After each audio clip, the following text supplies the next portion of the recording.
The first thing we can see is a lot of feet in men's shoes walking through the evening rain. This was a formidable gang of men who confidently set their goal and proudly walked towards it. It's unlikely that anything would stop them. The one who apparently was the leader decided to clarify whether they were really going to that dog from Suleiman, because of which 5 had already suffered. The answer is yes. Then he bared his teeth like a dog, saying that that guy should have been removed from his post a long time ago. The gang had nothing to say to this. Then they moved on, directly to some boss. You can understand this by the elite red carpet on the floor. Also proof of my assumption can be considered 2 thugs who began to be indignant about the presence of strangers here. Then the leader of the bandits in suits told the 2 poor fellows that it was better not to stand in his way. Since those dogs did not listen to their new owner, he decided to teach them a lesson that they would definitely remember. Not even a minute had passed since the security of the house was defeated, which means that nothing prevents Mr. Whitecollar from ending up in the boss's office. However, he was not here alone, but in an embrace with 2 chicks, who were one more beautiful than the other. The degree in their bodies was already considerable. The dog from Suleiman had been waiting for Chun for a long time, the leader who came to eliminate the extra person on his way. The market was about the fact that no one dares to interfere with the territory of the even boy Chun. This base was just violated by the dog. After he blurted out everything that hurt him, he bared his teeth and asked the poor fellow if he just wanted to die. The freaked out guy with glasses began trying to lower the temperature a little, asking Chun to cool down. Then he decided to say that everything he did was just a small surprise. The bandit naturally didn't like it. Then she went on silently about the fact that earlier, in a time when everything was somewhat darker, Chun had the nickname Demon, because he could easily kill a person. However, now Chun is no longer the same. The former greatness that adorned his paper crown is no longer with him. The dog lowered his glasses to see the old legend with his own eyes, and then said that it was time to give up his place to the young ones. Chun listened to him attentively, and during the resulting pause, he asked the future beaten man whether he had time to say everything. When the dog said that he had nothing more to add, the gang leader ordered his chain wolves to kill his offender. Now there will be retribution, which might not have happened if no one had entered Chun's territory. This is the base. Here's the bad luck. Mr. Whitecollar and the owner of the title of the best dude receives a powerful blow in the back with a knife. After that, his comrades grab him, not allowing him to move at all. Very mean of them. The cunning dog, who had long ago bought Chun's henchmen, laughed, saying that in this dark world, one cannot be so naive. However, she couldn't stop the boy because he, going into a rush and using a 3-story checkmate, still dealt with the traitors. When he was left alone with the dog, he said that the leader Chun was truly an unusual guy, so he had prepared in advance. With just one click, almost a whole army of thugs came running here, each of whom was almost 2 meters tall. Literally a second later, they scattered around the room, forming a deadly circle near the stricken Chun. He tensed up very much, so much so that the capillaries in his eyes burst, filling the whites with blood in addition. He had a grin. At that moment, the dog raised his glass of whiskey to the level of his chin, telling the gang that it was time to see Sun off on his last journey. At the same moment, everyone from the circle rushed towards one single guy who had to defeat the armed thugs with his bare hands. Now I went to another place and another time, namely to the street, where the chilling rain was still falling. Here nearby was poor Chun, who walked along the wall, leaning on it as the pain was unbearable. At the same time, his eyes were still filled with hatred for the boss, who defeated him with a numerical advantage. The guy was ready to go back there and finish off that vile dog, but his condition said otherwise. With the thought that in the end this was how everything was supposed to end, our Chun sat down against the wall because his strength was leaving him. Then he began to remember how he came to such a life, and it all started with his joining the group at 18 years old. He did everything he could to survive in this pit. His most harmless act, in parentheses, can be considered beating up the poor. Many detectives and police officers who tried to track down Sun and his gang were brutally killed by him.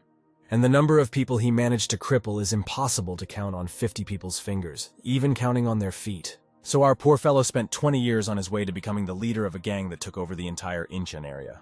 The guy began to think that this was the only way he could end all this dirt with which his life was filled. Then, stingy male tears of disappointment with his life flowed down his eyes. Chun wanted to apologize for everything, but it was too late. Suddenly, a second later, our hero finds himself in a boiling white room in which there is absolutely nothing. Then Chun got to his feet, after which he began to question himself about whether this was really hell and why it was so quiet here. At that moment, our hero heard a voice behind him that asked him if he regretted his past life.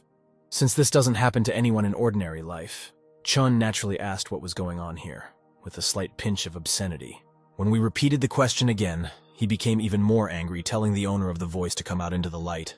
Then, An invisible something decided to show itself, and then Chun was able to see a huge angel with wings and a perfectly white color. The main character could not believe his eyes, because he was able to see a real representative of the other world. While poor Chun was out of touch with everything that was happening, the angel called him a fallen soul. I wouldn't like that. However, one of the higher beings does not let words go to waste, so he began to spread the word that Chun had already managed to commit all the atrocities on Earth. From his own story about the life of the main character, the angel concluded that Chun, out of turn, should be consigned to eternal fire. Our boy didn't even have a say on this matter, only the sound of tension and non-acceptance of the future squeezed out of him. However, the Holy Secretary had a slightly different way of dealing with the villain Chun. This was due to pure interest. Here the angel began to show the moment when, just before his death, the main character began to repent with tears in his eyes for his actions. Here Chun could not stand it, and began to scream through obscenities that this was some kind of disgrace, and in general men do not cry, but piss with their eyes. After that, he decided to simply get out of here as quickly as possible, and quickly get his personal cauldron in hell, which he informed the angel about. Then the holy flying man told the poor sinner Chun that he might have a chance to fix everything. The guy didn't understand anything and wasn't ready to understand yet, so he decided to ask him more about it. The angel asked the main character to fix it by starting his life anew, to which Chun said that he would not join the group. He would stop killing innocent people who saw destruction and death in him. Then Chun's life would become normal. Suddenly, the snow-white flying squirrel began to say that he simply wanted to test the devil's statements about people as incorrigible villains. Then the angel told poor Chun that, no matter what the result of his life, his soul would never see salvation. According to the classics of the genre, the guy just started asking questions when everything immediately lit up with such a bright light that it blinds even us. The main character got it even worse, because he is the hero of the story, which means he was truly blinded. When the main character finally blinked, a view of an inconspicuous kitchenette opened before his eyes. Not believing his eyes, he decided to look at his hands and discovered that the sleeves of the suit were missing. When he decided to continue exploring the changes in himself, he was also surprised that the wounds on his face disappeared. Then he decided to come closer to the mirror to look at himself, because everything that was happening was very incomprehensible. When he looked at him, with a mixture of all the feelings that a person has, he noticed that he looked very young. Chun simply could not believe his eyes, because humanity had not yet come up with any such rejuvenating remedies. Suddenly the home phone rang, which was located very close to our updated Chun. Our boy was even a little frightened by the surprise that had just happened to him. When the guy came out of his stupor and finally picked up the phone, at the other end of the line they addressed him as Chun Suk. Then they started yelling at him, because he hadn't shown up at school for a long time, and in general he was an idiot who would soon be kicked out. Chun asked a logical question about who was talking to him, to which he received an angry comment, because forgetting your teacher is a shame. Then the main character remembered that it was his teacher Kim who once taught him and constantly cursed, because Chun was playing truant. Without letting Kim finish, Chun immediately hangs up the phone to give himself time to thoroughly think and analyze everything. Immediately, the thoughts in our hero's head began to fall into place, thanks to which the connection between the changes became visible.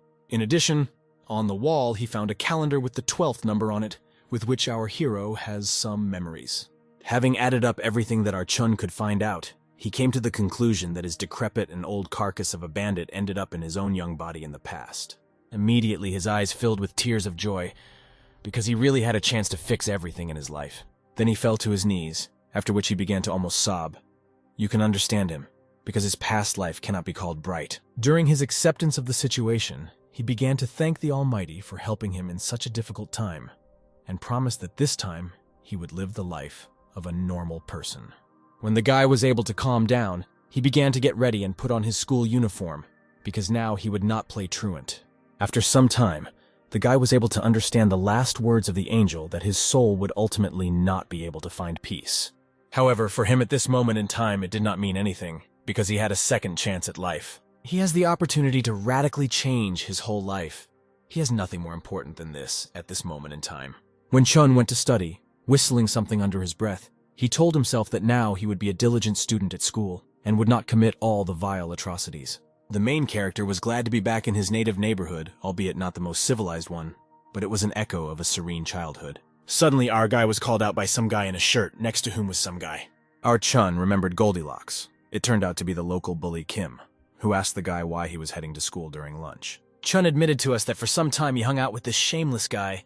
They were mainly engaged in extorting money from defenseless guys. However, even such a scoundrel was pleasant for the main character to see, so he greeted him and said that they had not seen each other for a long time.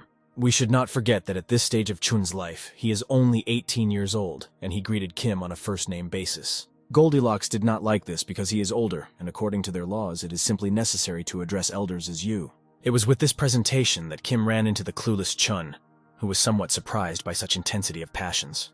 Then it finally dawned on him that he was now not old enough to run the market on an equal footing with this bandit. As befits an even-tempered boy, he accepted with honor that he was wrong and immediately apologized for what he said. After that, he simply said that he was a little confused and did not mean anything bad, but Kim was not satisfied with this answer. He started talking about how he wanted to introduce Chun to the elders today, but the boy apparently was crazy. It was then that the main character remembered that this Kim had very good connections with the 6 gangs that he ultimately controlled. It was from this day that the protagonist's life went downhill, because Kim led him into a gang of bandits, of which Chun became a part. It was Kim Ha-yun who was the very person because of whom the guy's whole life did not go on normal tracks. Chun was incredibly angry because he was able to get to the root of his problems, which means it's time to prepare a shovel. Kim casually called our hero a moron, after which our Chun was in an even more angry mood. Kim continued his pressure, conveying through the 3-story mat the idea that Chun should not have been treated softly and should be taught a lesson.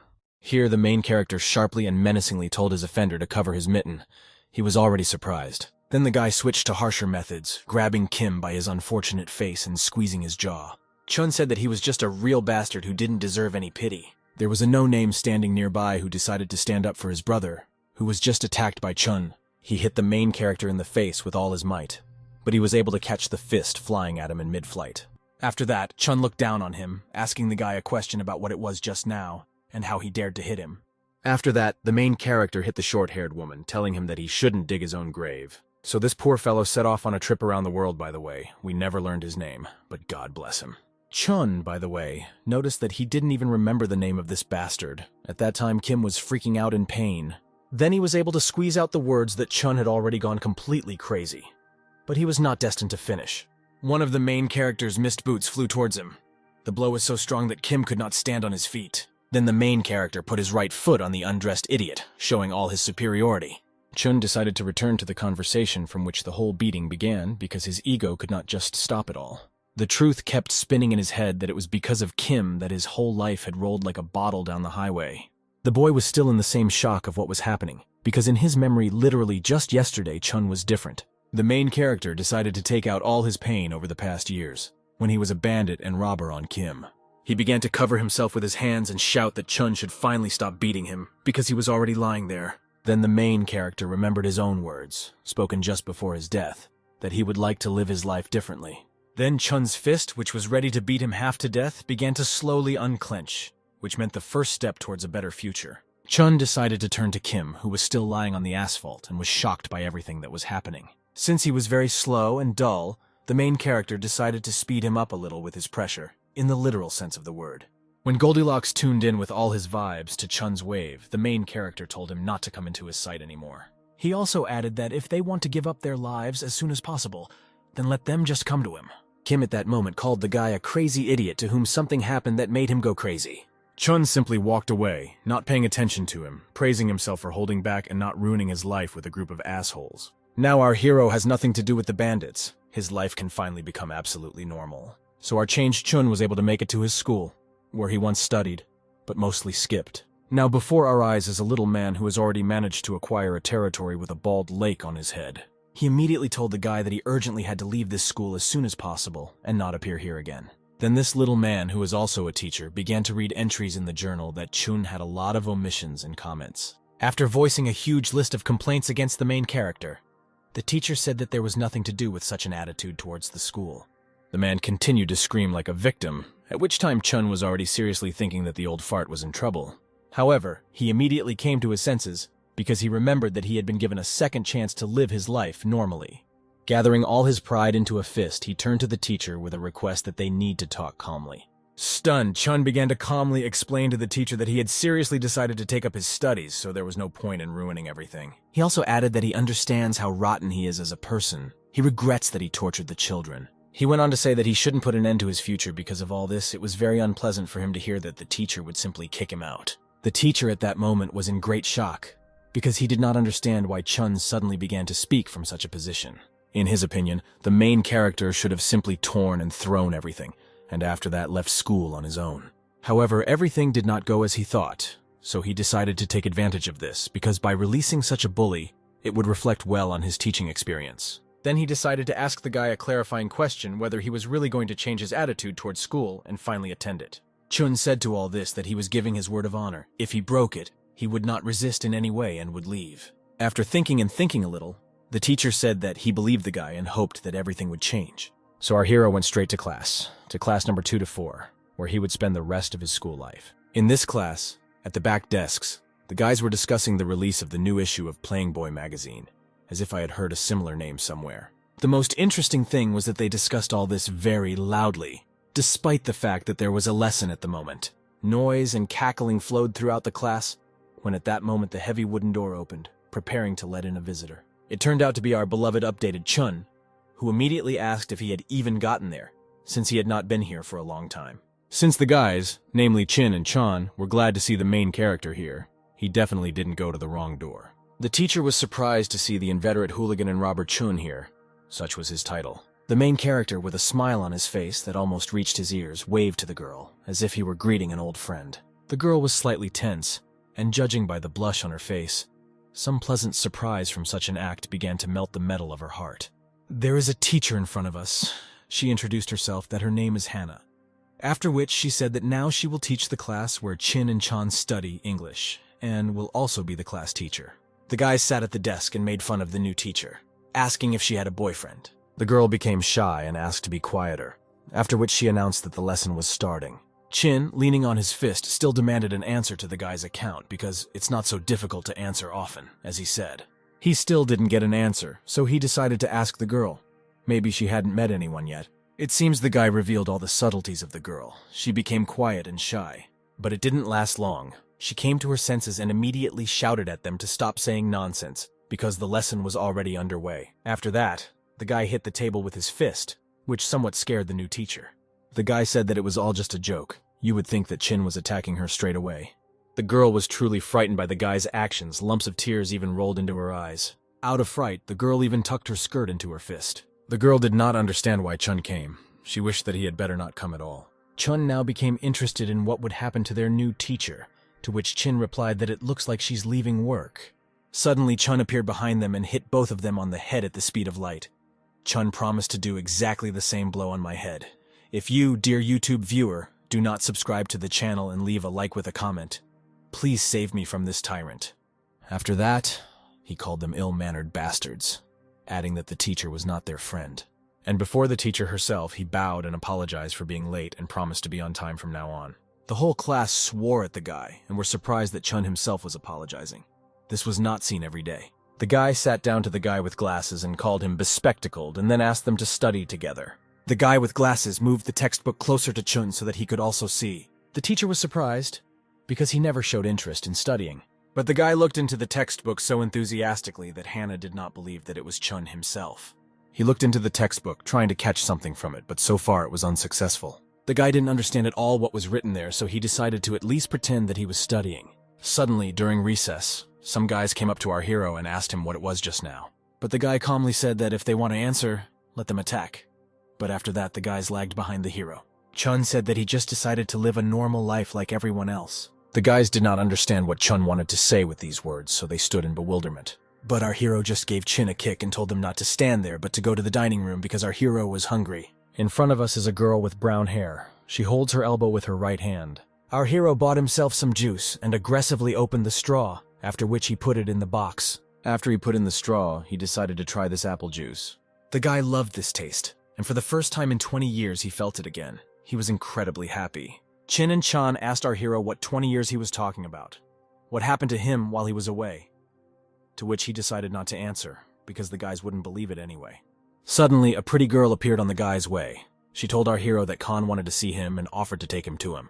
Our hero first thought about who she was talking about, and then remembered that such a person was really familiar to the guy. The girl led him to the place where Khan was located. He was surprised that our hero still came. He told Chun that they had not seen each other for a long time, and then asked the guy how he was doing. Khan was the leader of the hooligans of a rotten school, although while our hero was studying, they were not on such bad terms with him. But that was in a past life. Our hero just asked with a straight face to stop chatting and get down to business, after which he asked Khan what he wanted. Khan called our hero an idiot and said that he was rude, after which he asked Chun if he wanted to do a little business. Our hero, in response to the proposal, only swore. Ken was perplexed by what the guy said. He hoped it was his imagination, so he asked again. Chun asked the guy if he had earplugs or something and repeated what he had said, after which he added that he would not deal with a junkie like Khan. Khan's company didn't understand what it meant to be a drug addict, and they were wondering if it was true. But Khan only blushed with shame. He had no idea how our hero found out because no one had ever caught him doing this. Our hero, folding his hands in his pockets, asked Khan why he was so surprised, then added that he knew that he would become a drug addict. After that, our hero turned to the exit and told them not to call him in the future because he didn't want to get involved with them, and recommended Kanu to stop using drugs and go to the hospital to get checked. Khan's company was angry with our hero. Their faces turned red with anger. Suddenly, one of them caught up with our hero and grabbed him by the shoulder, asking how he dared to offend high school students. Our hero only said in a calm voice that he knew that they wouldn't understand for good. He turned and twisted the guy's arm, saying that he was a bad high school student since he couldn't even hit properly. After that, he turned to Khan, asking that maybe they could be here right away and put an end to everything. Khan was angry, and clearly angry. His teeth were tightly clenched, his face was red, and his eyebrows were furrowed. All this indicated anger. But Khan did not get lost in his anger. He asked our hero if he was sure that he could leave here in one piece. Our hero said that if they all attack him together, then he obviously won't be able to cope alone. However, he squeezed the hand of the guy who decided to be indignant at our hero even stronger, thereby showing his intention. The guy whose hand our hero squeezed was in unbearable pain. He was literally screaming in pain. He warned that if the guys take even one more step towards Chun, he will break this guy's wrist. All the guys were shocked at what our hero was capable of because before that they didn't believe in him. Our hero could not stand it and said that the guys themselves called the younger one, and now they are trying to frame him. Since the guys want to be honest, our hero looked at Khan and invited him to go one-on-one. Our hero promised that if he loses, he will do whatever Khan wants, but if he wins, he will become the coolest guy in school. Khan was interested in this course of action, and his friends only supported him, saying that Khan would easily kill our hero. He squeezed the guy's hand even tighter and asked Khan if he cared what happened to his friend's hand, then again called him to wave his fists. Khan realized that our hero was deliberately inciting him, so he told himself that he would not take his bait. Our hero stepped into the situation and gave Khan time to think about the fight. He added that with his brain, he should guess which choice would be the best so that they would not lose and could get out of this situation.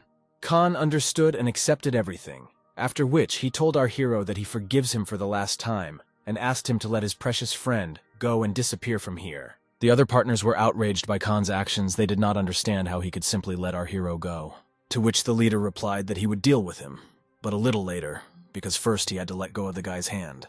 The partner began to object when suddenly Khan's reddened face turned in his direction and asked if he had anything against it. The guy got scared and raised his hands up, taking small steps back, and said that he had absolutely nothing against it. Our hero still let the boy go, and he told Khan that he was boring.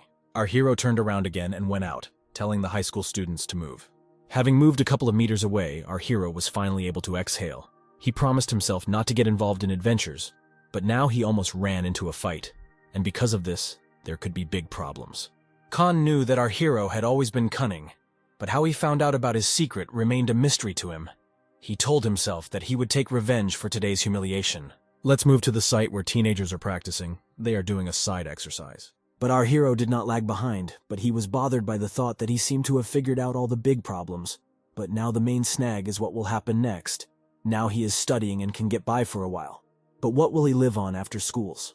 The next exercises were said to be on the lower back, but our guy only drew attention to the girl standing in front. He pointed his finger at her and laughed at the way she was doing the exercise. The other girls nearby at that time also laughed at this. This somewhat embarrassed the girl.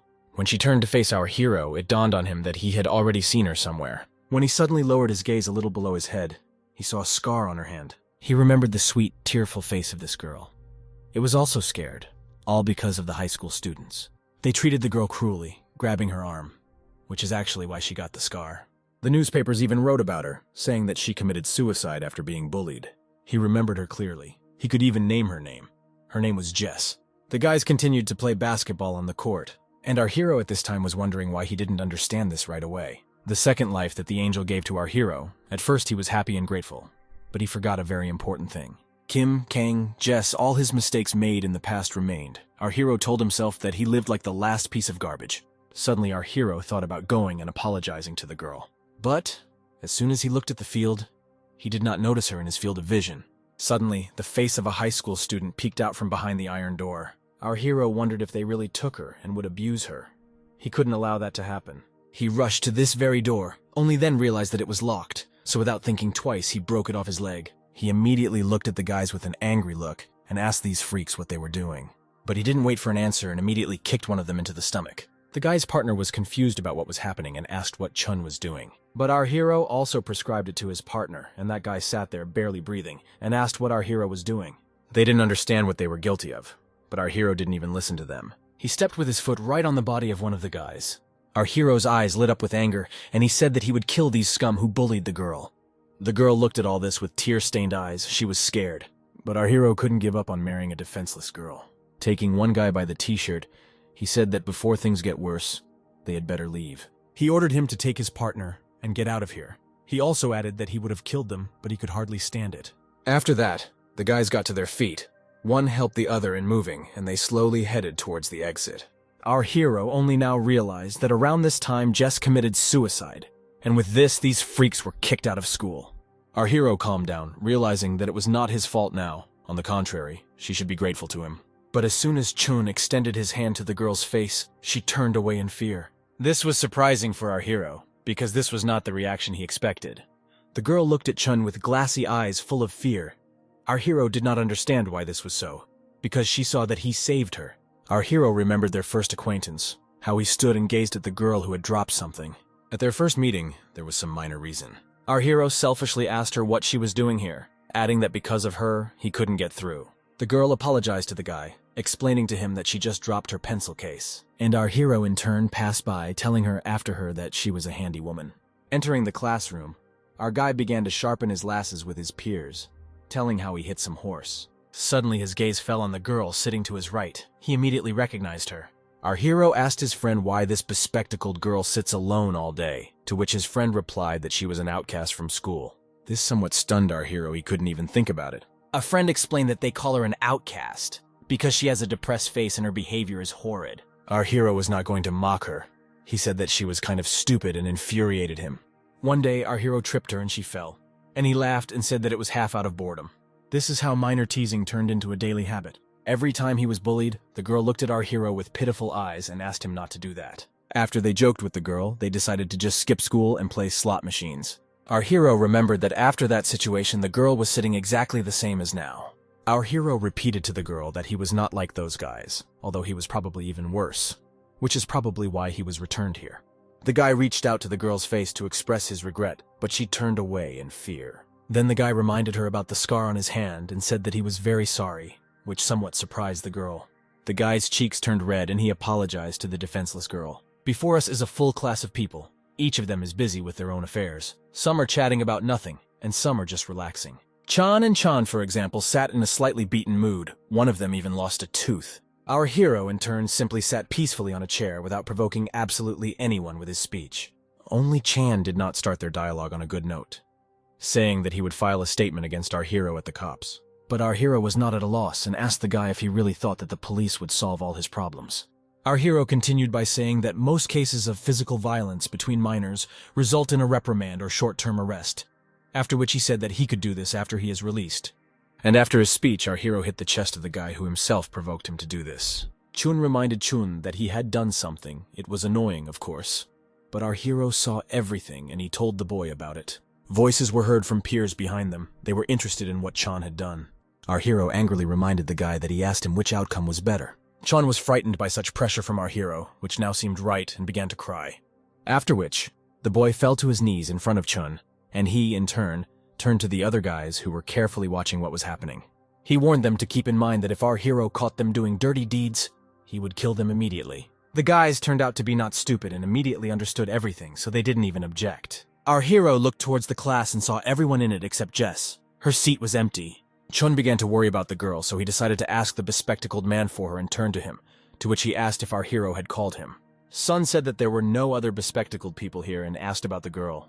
In response, he heard that after physical training she went to the medical office. Afterwards, the guy added that something could have happened to her because she looked unwell. Our hero said that it didn't matter to him, but he remembered her pitiful face. Afterwards, he asked himself a question that worried him quite a lot specifically. whether she would do something to herself. Our hero told the bespectacled boy that he would sleep a little today and asked him to wake him up when the lesson began, to which he replied that there were 2 minutes left. Our hero was angry that he didn't have time to rest, and all because of these freaks, he said, and looked at Chan and Chon. Suddenly the teacher came into the class and announced that she was starting her lesson. Our hero was not particularly happy about this, but in time he remembered that he had forgotten his pen at home, so he borrowed it from the bespectacled man. He took a blue pen in his hand and began to write. He decided to write a list of things to do on this piece of paper, and specifically what he needed to fix. He decided that all the things he had done in the past should be corrected as soon as possible. The first point was Jess. She was the most important. Only our hero did not quite know how this could be completely corrected. Chun seems to have managed to save her from suicide, but it seems to him that others are also mocking her. Then our hero remembered that this girl was an outcast at school, and this is the main reason. So he wrote in solving this problem to help her stop being one. The teacher continued to tell the class a new topic, but no one listened to her. Some even fell asleep. Our hero turned and saw another problem. Looking at the teacher, he of course knew that this was a rotten school, but here no one listens to the lesson at all. Chun thought that it was in vain that he made fun of her from the first lesson. In points 3 and 4, the guy wrote that he shouldn't drink and swear. He remembered that he almost forgot something important, namely about his father. Perhaps now he is working on a construction site, the guy thought. Then he said that since he decided not to swear, then he should pacify his character and continue to write the next paragraph. And he also wrote what he couldn't do in a previous life, namely, fall in love. After which the guy aggressively crumpled the piece of paper, saying that this was all wrong. A bespectacled man spied on all this. Apparently, he was very interested in what Chun was doing. It was already light outside, and our hero stretched sweetly and enjoyed the fact that he had finally finished. But he was stopped by the class teacher. She asked him to look into her teacher's room before he went home. When the guy asked what happened, the girl said that it was inconvenient to talk and insisted on continuing in the teacher's room. Our hero was at a loss as to what the teacher wanted from him, but he simply agreed peacefully. The guy walked into the teacher's room. The girl invited him to sit on a comfortable chair, and the guy couldn't refuse. He insisted that he be the first to say what he wanted. He stood up and bowed to the teacher, asking for forgiveness for being too rude in previous lessons. The guy added that he should have apologized a long time ago. Chun's words touched the girl and her cheeks turned red. Hannah said that she didn't know what happened to our hero, but said that she noticed that he had changed a lot, so she told him that she had one request and asked if he could fulfill it. The word request surprised the guy a little. He was terribly interested in what this was all about. Hannah said that our hero is tall and the guys from the class are afraid of him. Our hero decided that she would ask him to monitor the silence in the class during the lesson. But the girl asked the guy something else, that he would make sure that Jess was no longer bullied. She added that she talked to her, but did not go into details, but said that our hero helped her. Hannah said that today she let Jess go home, and then asked if Chun knew that the girl was constantly being bullied. The teacher tried to talk to her, but she has a very closed character. Hannah thinks that Jess has a hard time solving this problem alone.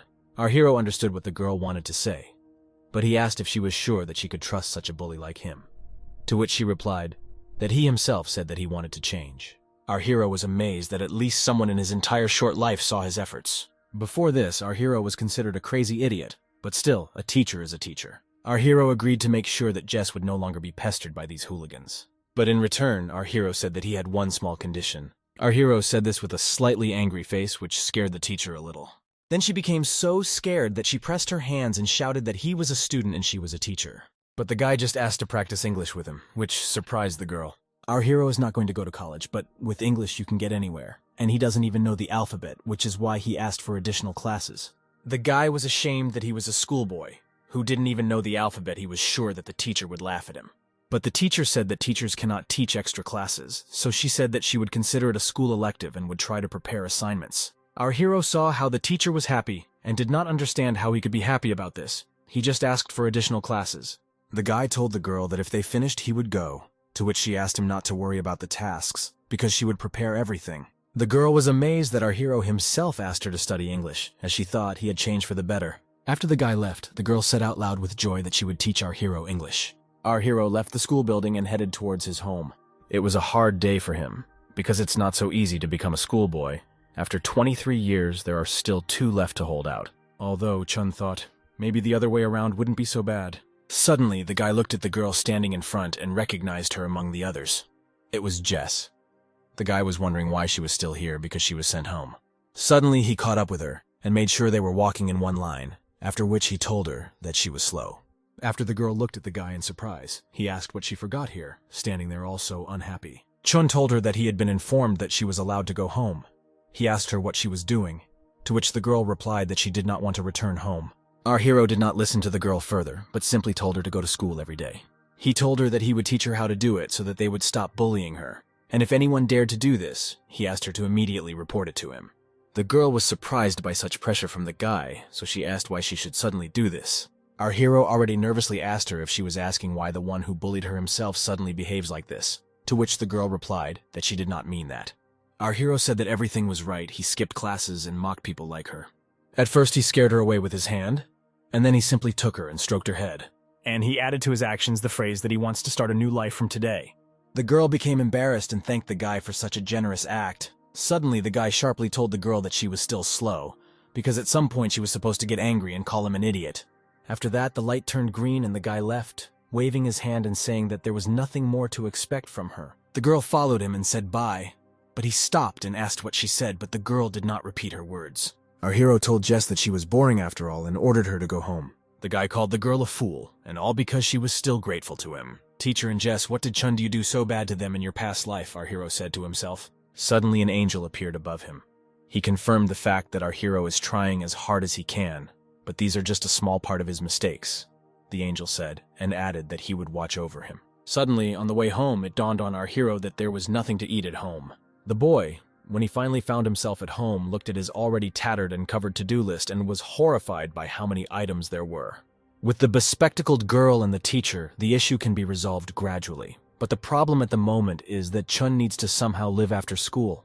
Here the main character began to remember his past life, namely the moment when the whole world was seized by a crisis. The main character had the brilliant idea to wait for the crisis, buy shares during a recession, and sell them 3 years later. However, no matter how ideal this plan was, something told Chun that it couldn't be that simple. Suddenly the angel will announce that the main character used a dirty trick, after which he will be entitled to a cauldron in hell. However, even if he tries to pull it all off, Chun will still need a lot of money for this. The main character drew attention to the clock, after which he noted to himself that a lot of time had passed. Since his young body wants to eat, Chun decides to cook dinner, something he hasn't done for a very long time. At that moment, someone approached the door. Only the shadow from the street lamp helped to understand that it was definitely a man. And indeed, just a few moments later, a man came into the apartment and asked Chun why he had come so early. In his opinion, the main character simply skipped school, which is why he ended up at home so early. Chun was glad to see this little man. He greeted him with an expression of surprise on his face, because it was his father. Now let's go back to the memories of our main character, where we can see a fragment associated with the prison. One day, a visitor came to prisoner Chuck, who was numbered 473. When the guy was taken to him, the main character believed that the boss should have come to get him out of here. As it turned out, it was his father who came to him, but Chun did not even want to talk to him, asking to be taken back to his cell. The father begged the guy to talk to him, but the main character told this old fart not to come here anymore. According to him, his dad is not worthy of the title of father, because even his son cannot get out of jail by paying the bail. The father fell to his knees at the words he heard, after which heated tears of regret and pain began to beat on the cold floor. It was very painful for Chun to say this, because in his heart he just wanted his dad to forget his convict son. It would be better this way. After some time, the boss informs our hero that his father died from accumulated stress. There was no one next to him, as he was alone and inconspicuous, so the body was not discovered immediately. Our hero returned to his cell and fell into depression, meanwhile apologizing to his father. After his memories, he looked at his father, and he in turn said that he had come, and our hero would not even tell him anything.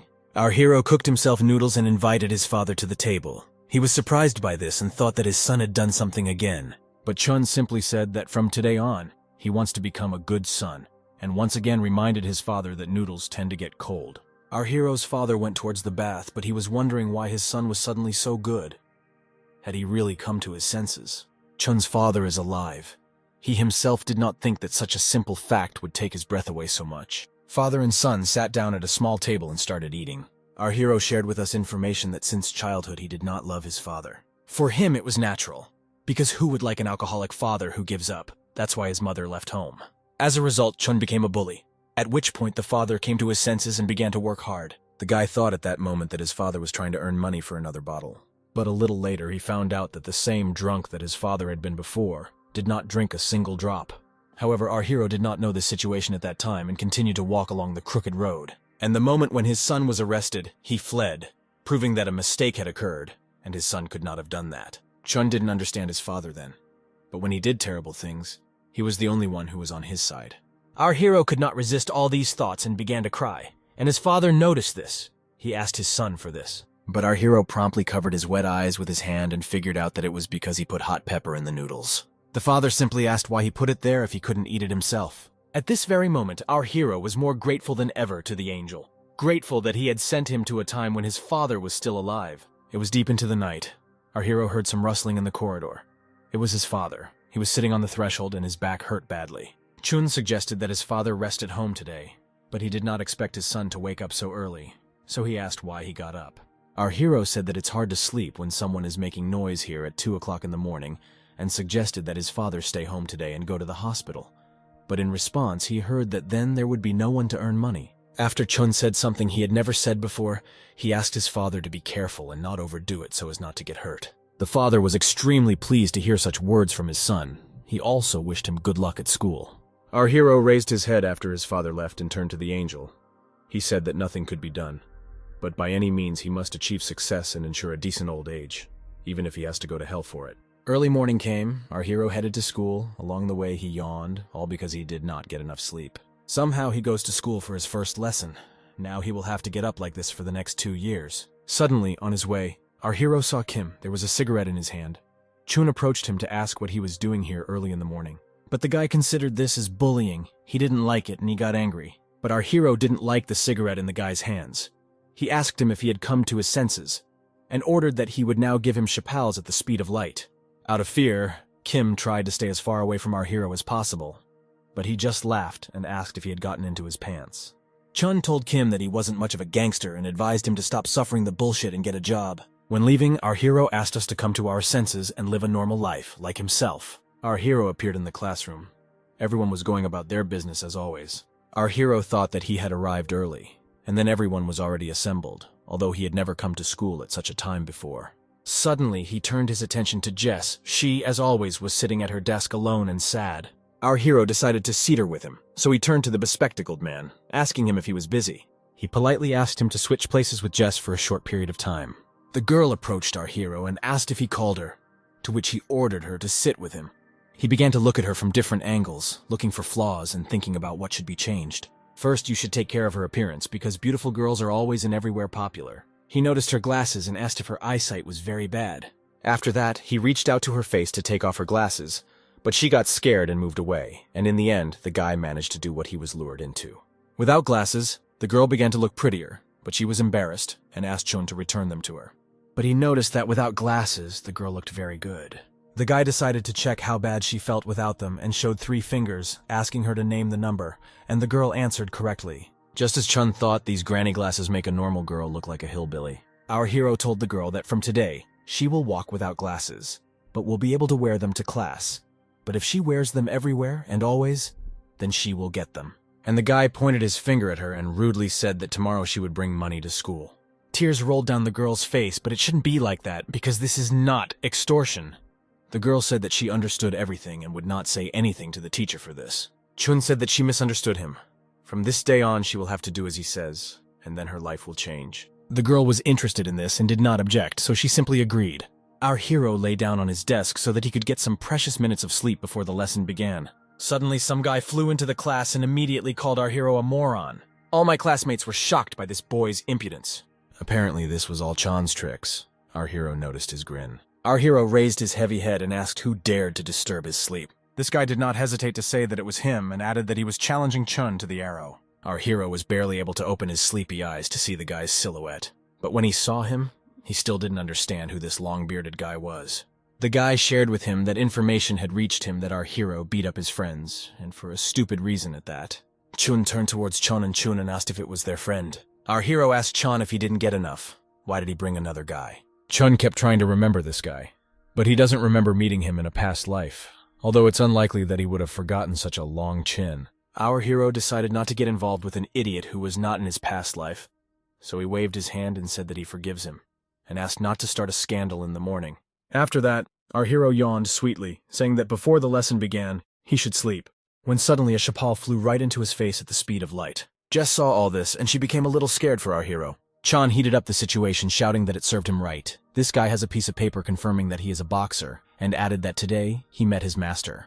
Our hero, of course, tried hard to start a new life, but he cannot leave everything like that. Judging by the blood from our hero's nose, you can understand that this guy really knows how to fight. Our hero provoked him, telling him to try again and he would teach him a lesson. Rumors immediately began to circulate in the hallway that there was a fight in the 4th grade. Our hero hit the long-bearded man, to which he asked him if he had had enough of fighting in the gateways. Our hero thought this guy was an idiot, and such a joyful one at that. Our hero decided to bide his time until after a minute or two the Longbeard got tired, and Chun would strike him.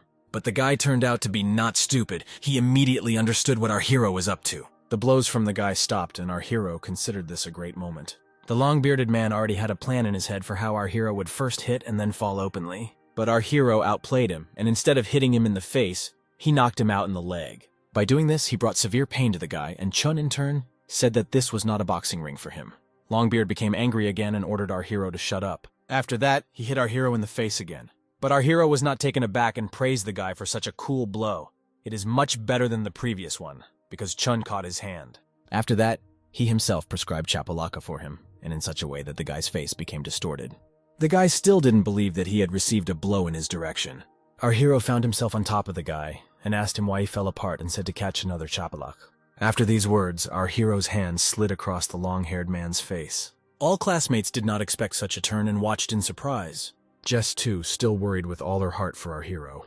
At this point, the long-bearded man gave up and apologized to Chun, saying that he would consider that Chun did not tell him anything. But our hero did not believe the words of the Longbeard, because they were his friends. Chin and Chan stood in disappointment because they wanted to do the best, but it turned out as always. When the guy grabbed his offender by the collar, he told him that Chan and Chan had not said anything about him.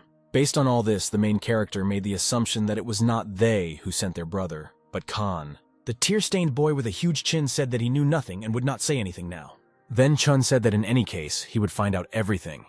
But for now, he could deal with Sun, because there was no point in offending the main character. At that moment, when the guy's fist was already right next to the beaten man's face, someone loudly shouted to the main character to stop.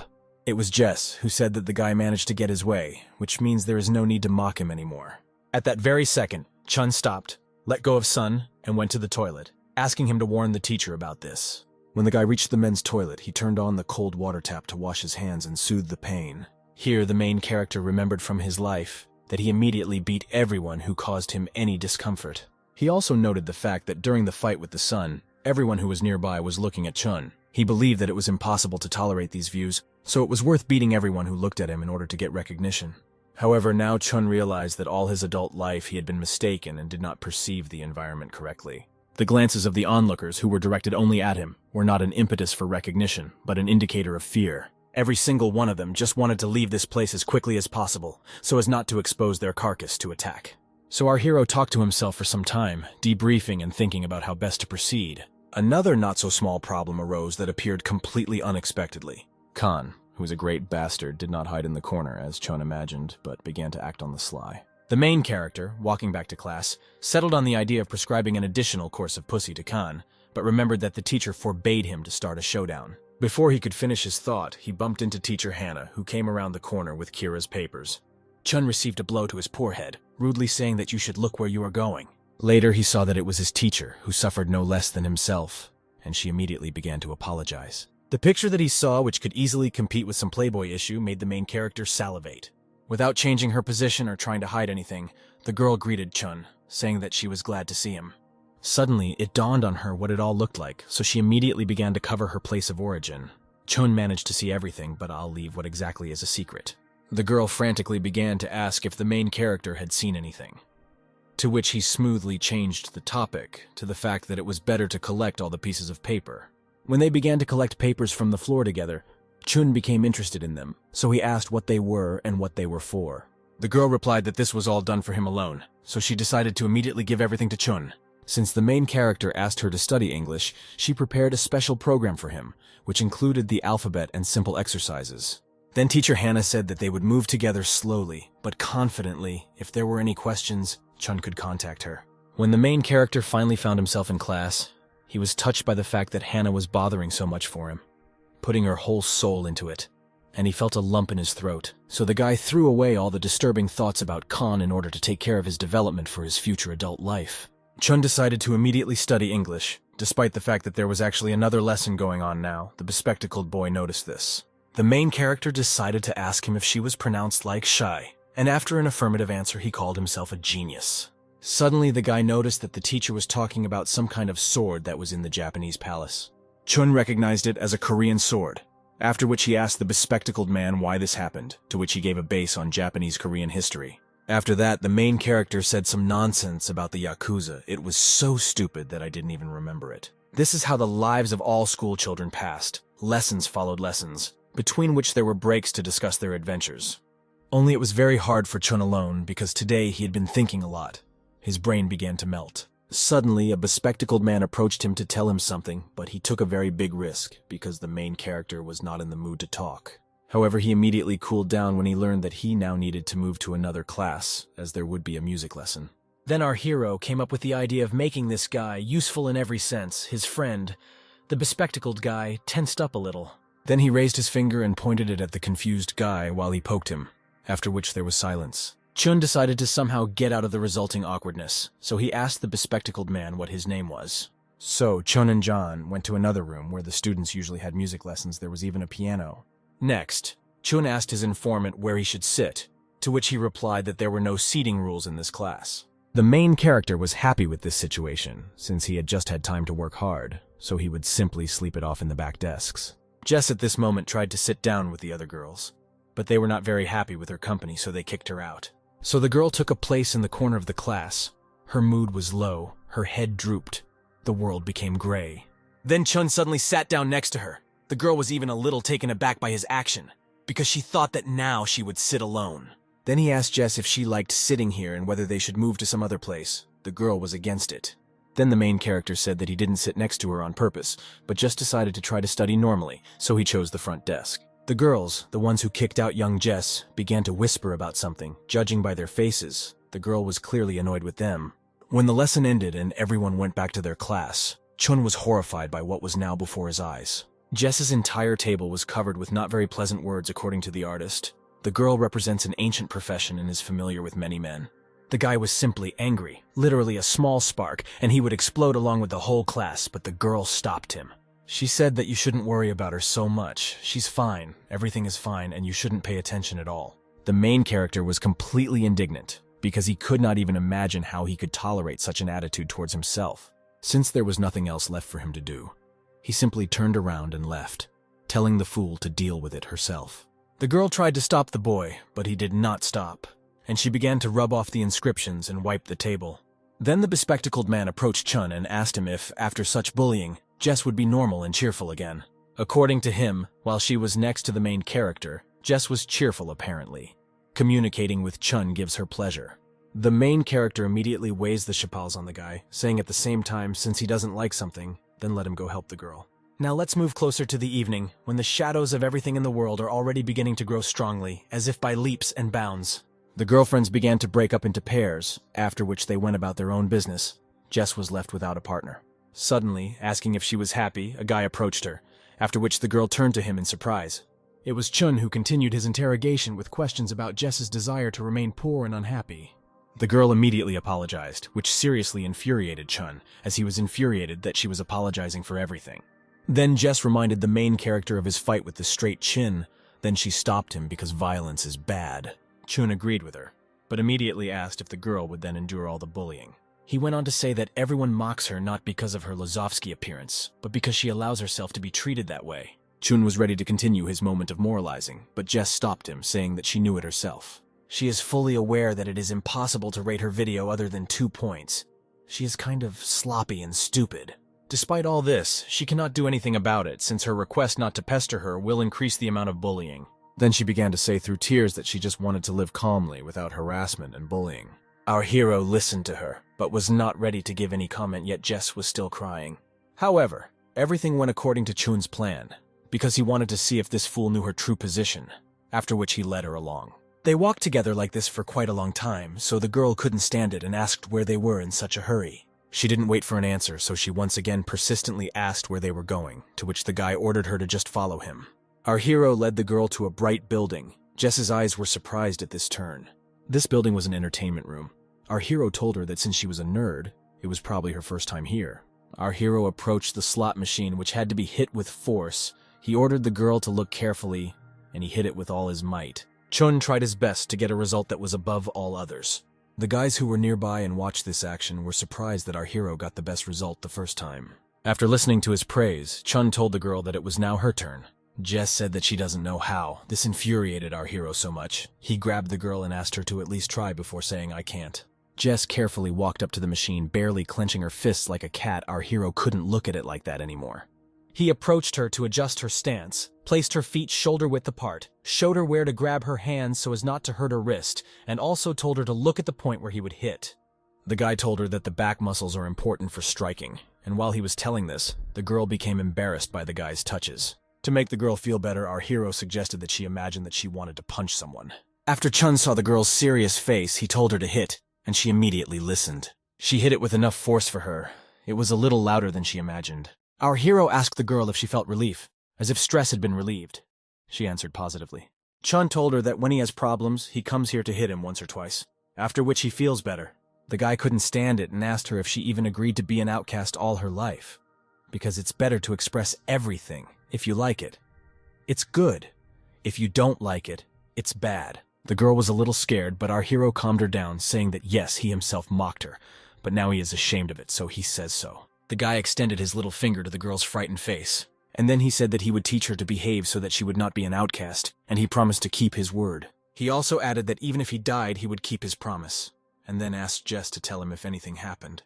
She did not contradict, so she simply extended her little finger to him and they crossed them with each other. After that, the guy asked her who she represented when she beat him.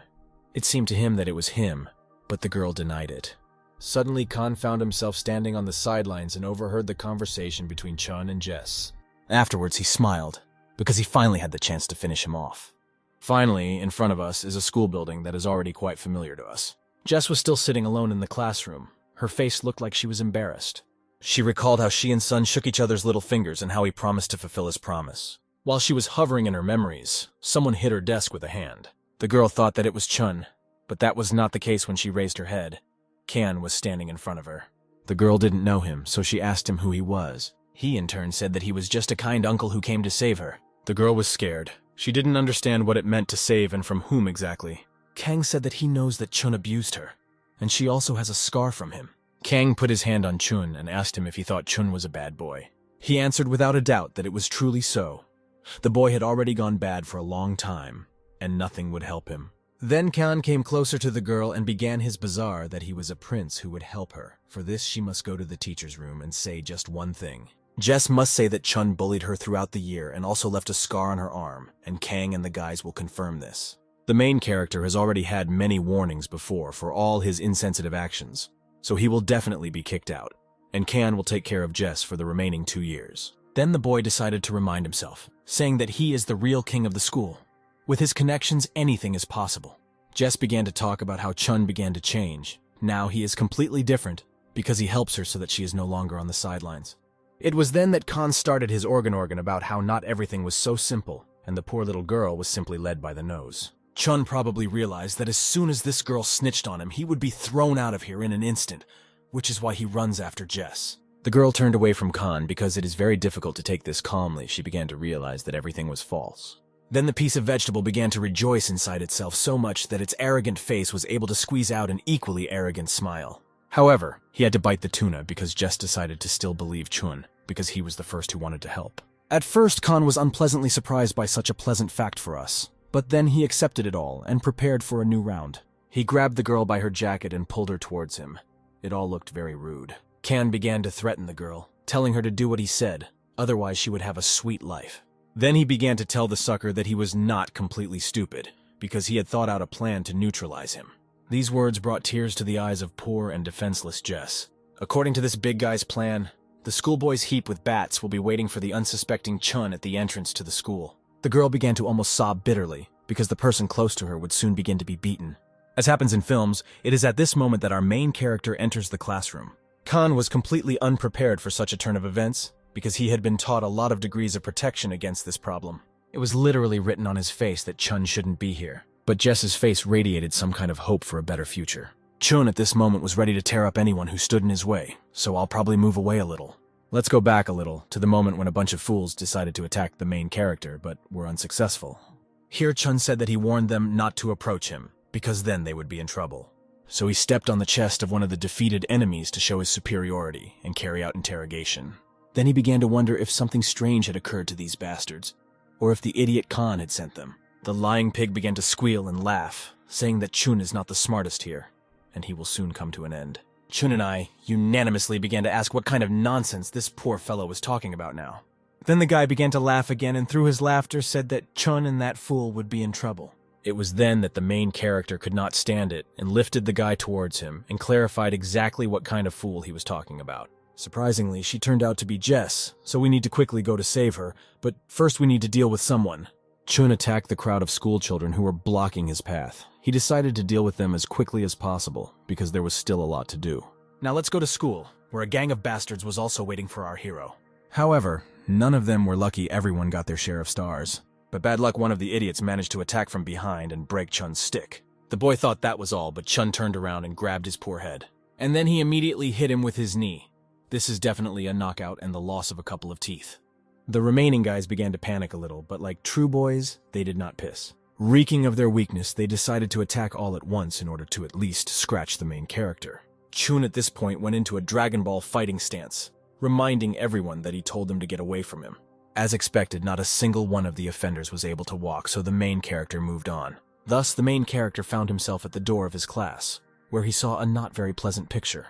Oh, my heart feels. Now someone's face is going to crumple a little and turn red. So we were able to understand in all its glory the range of emotions our Chun experienced. The whole story was riddled with every tear of the girl. Truly, she is a princess who will now be saved by Chun.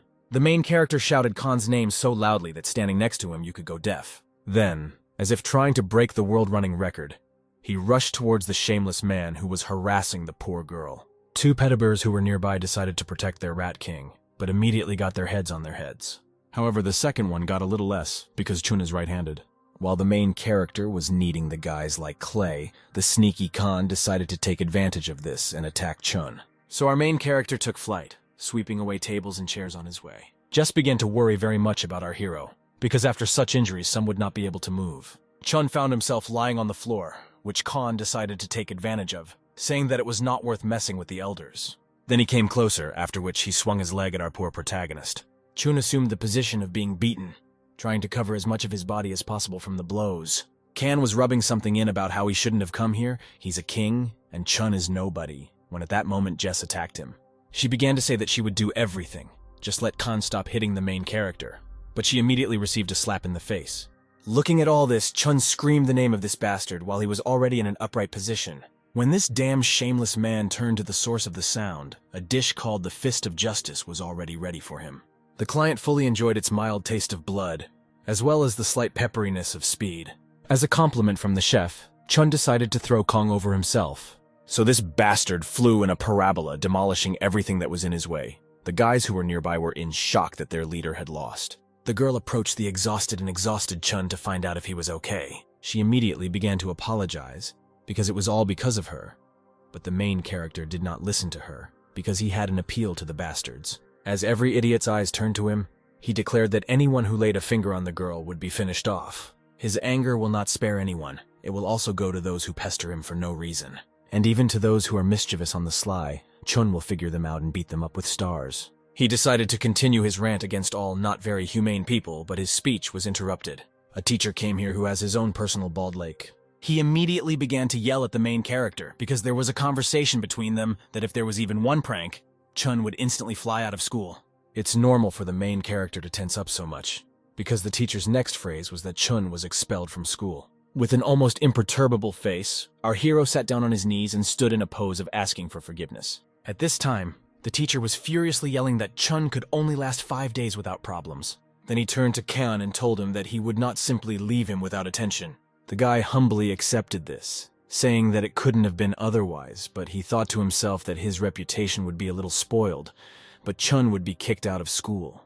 The main character at that moment looked at the bastard's impudent face, telling himself that he needed to be more careful. Then the thought came to his mind that he had only recently decided to live a normal life, but now his plan had come to an end. However, this is not the main thing for him now because he is worried about the fate of Jess. Since he will be kicked out of school, he will not be able to protect her in any way, so he needs to come up with something. Chun came to the conclusion that Khan needed to be thoroughly fucked up so that he wouldn't dare lay a finger on her. The boy was simply in extreme surprise that Chun would just beat him up like that, in front of the teacher. But here a light female hand intervenes in their male feud. Its owner turned out to be Jess, who apparently decided to stand up for her savior. The teacher didn't even know who she was, so Jess decided to introduce herself to him. When she said all this, Jess was very worried, so much so that she swallowed loudly. Then she began to say, a little hesitantly, that if Chun was expelled from school, she would follow him. Everyone present was shocked by what she just said, including me. The girl began to explain that she was seriously molested, and Chun decided to protect her so he could not be excluded. When the teacher listened to her, he said out loud that this was all some kind of nonsense. And at that moment, Teacher Hannah came here and said that she believed Jess's words. She also said that it's worth figuring everything out first, because Chun really wanted to help his friend. The main character was pleasantly surprised by her action. She, one might say, saved his skin with her very appearance. Looking at all this, Khan could not help but express himself in somewhat socially unacceptable words about such a tragic situation for him. He couldn't understand why this stupid teacher was trying so fiercely to protect the idiot Chun. Now let's leave all this swearing behind the scenes, after which we went to the toilet where one of the participants is working off for his sins. This poor fellow turned out to be our main character, who was assigned to clean the toilet. However, it was much better than if he had been expelled from school altogether. Suddenly he noticed that there was someone else here, after which he noticed Jess here, who did not go home because Chun was working because of her. The main character told her that since she couldn't stay idle, then let her help him, to which she replied that she couldn't go into the men's room.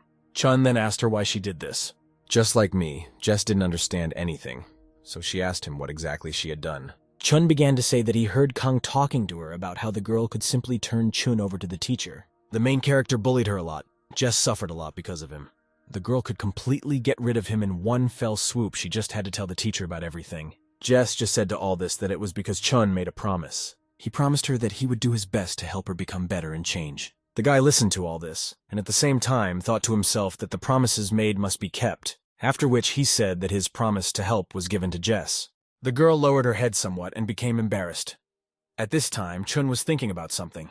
After a couple of seconds of thinking, he asked Jess if she had taken the money. After a positive answer, they went together to another area of the city. Specifically, they went to a nightclub, where there were a lot of girls. Each of them was as if chosen, one more beautiful than the other. However, they can be understood they are here to drag away prey in the form of a rich daddy.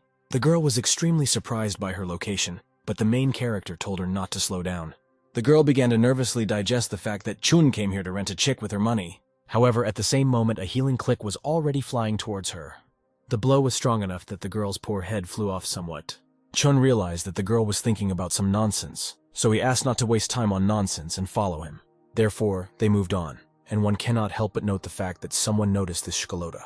This someone recognized from their uniform that they were students of the Sampo school. Suddenly, our couple went to see some woman who was very cheerful. The woman, as well as the girl who was nearby, were surprised that high school students came here. However, the guy said that there was nothing stopping them from being here, after which he asked the woman to embellish Jess.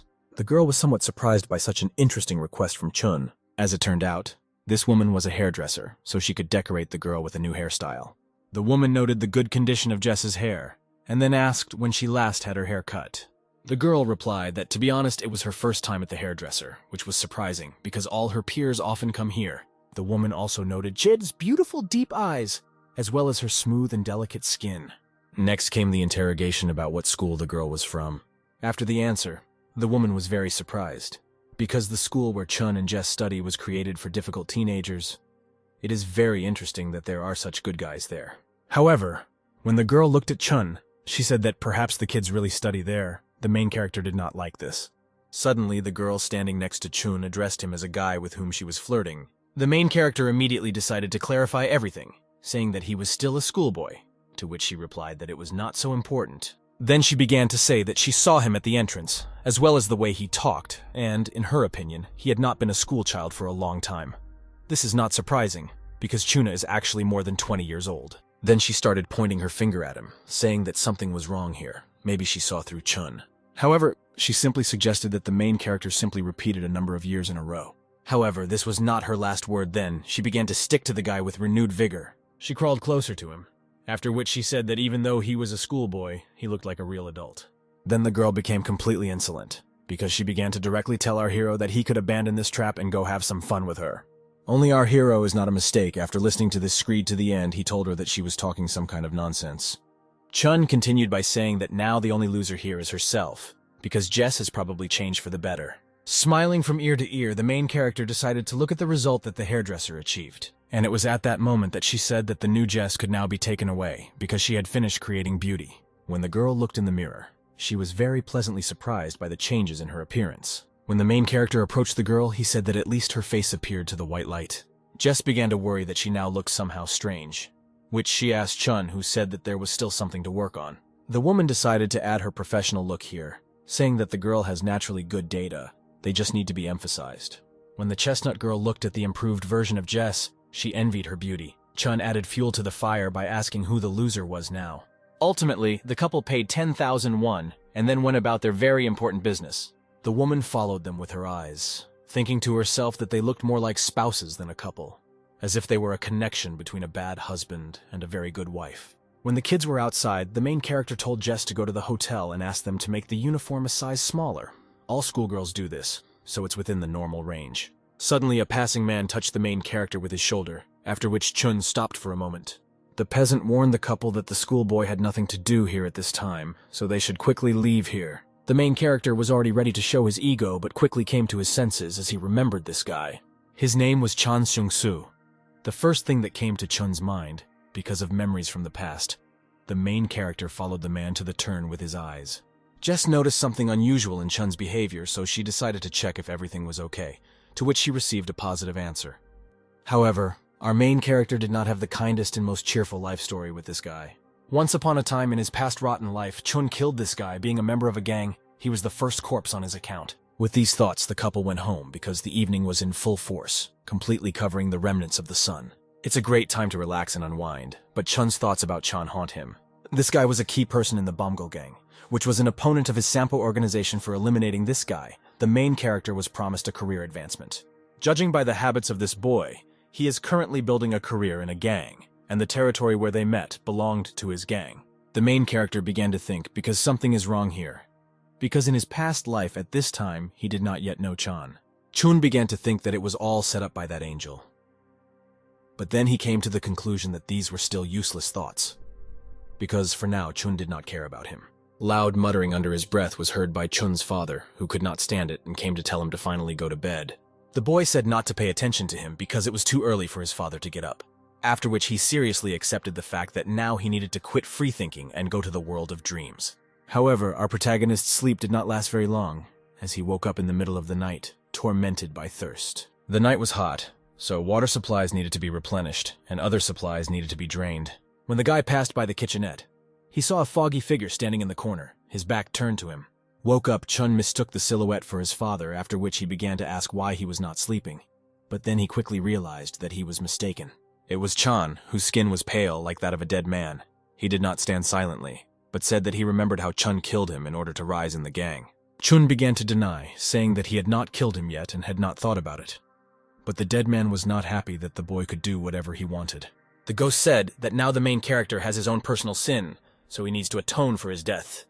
After which he attacked with a furious roar. When the monster was a millimeter away from our Chun, he jumped up sharply in his bed, shouting about what a shame it was, only using obscenities. As it turned out, it was just a dream, which scared the hell out of him, and the unexpectedly ringing phone also made him jerk. When the main character picked up the phone, he heard that it was his teacher Hannah, who was worried about his condition. Chun did not understand her worries, after which the girl explained that Chun did not warn that he would not come today. Then the guy looked at his watch and was horrified, as it turned out that he was quite late for school.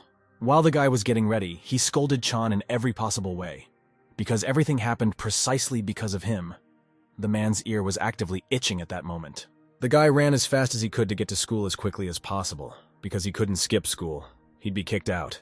All along the way to school, he cursed Chan in all sorts of directions, whose ear also itched. A sign that you are now being scolded somewhere.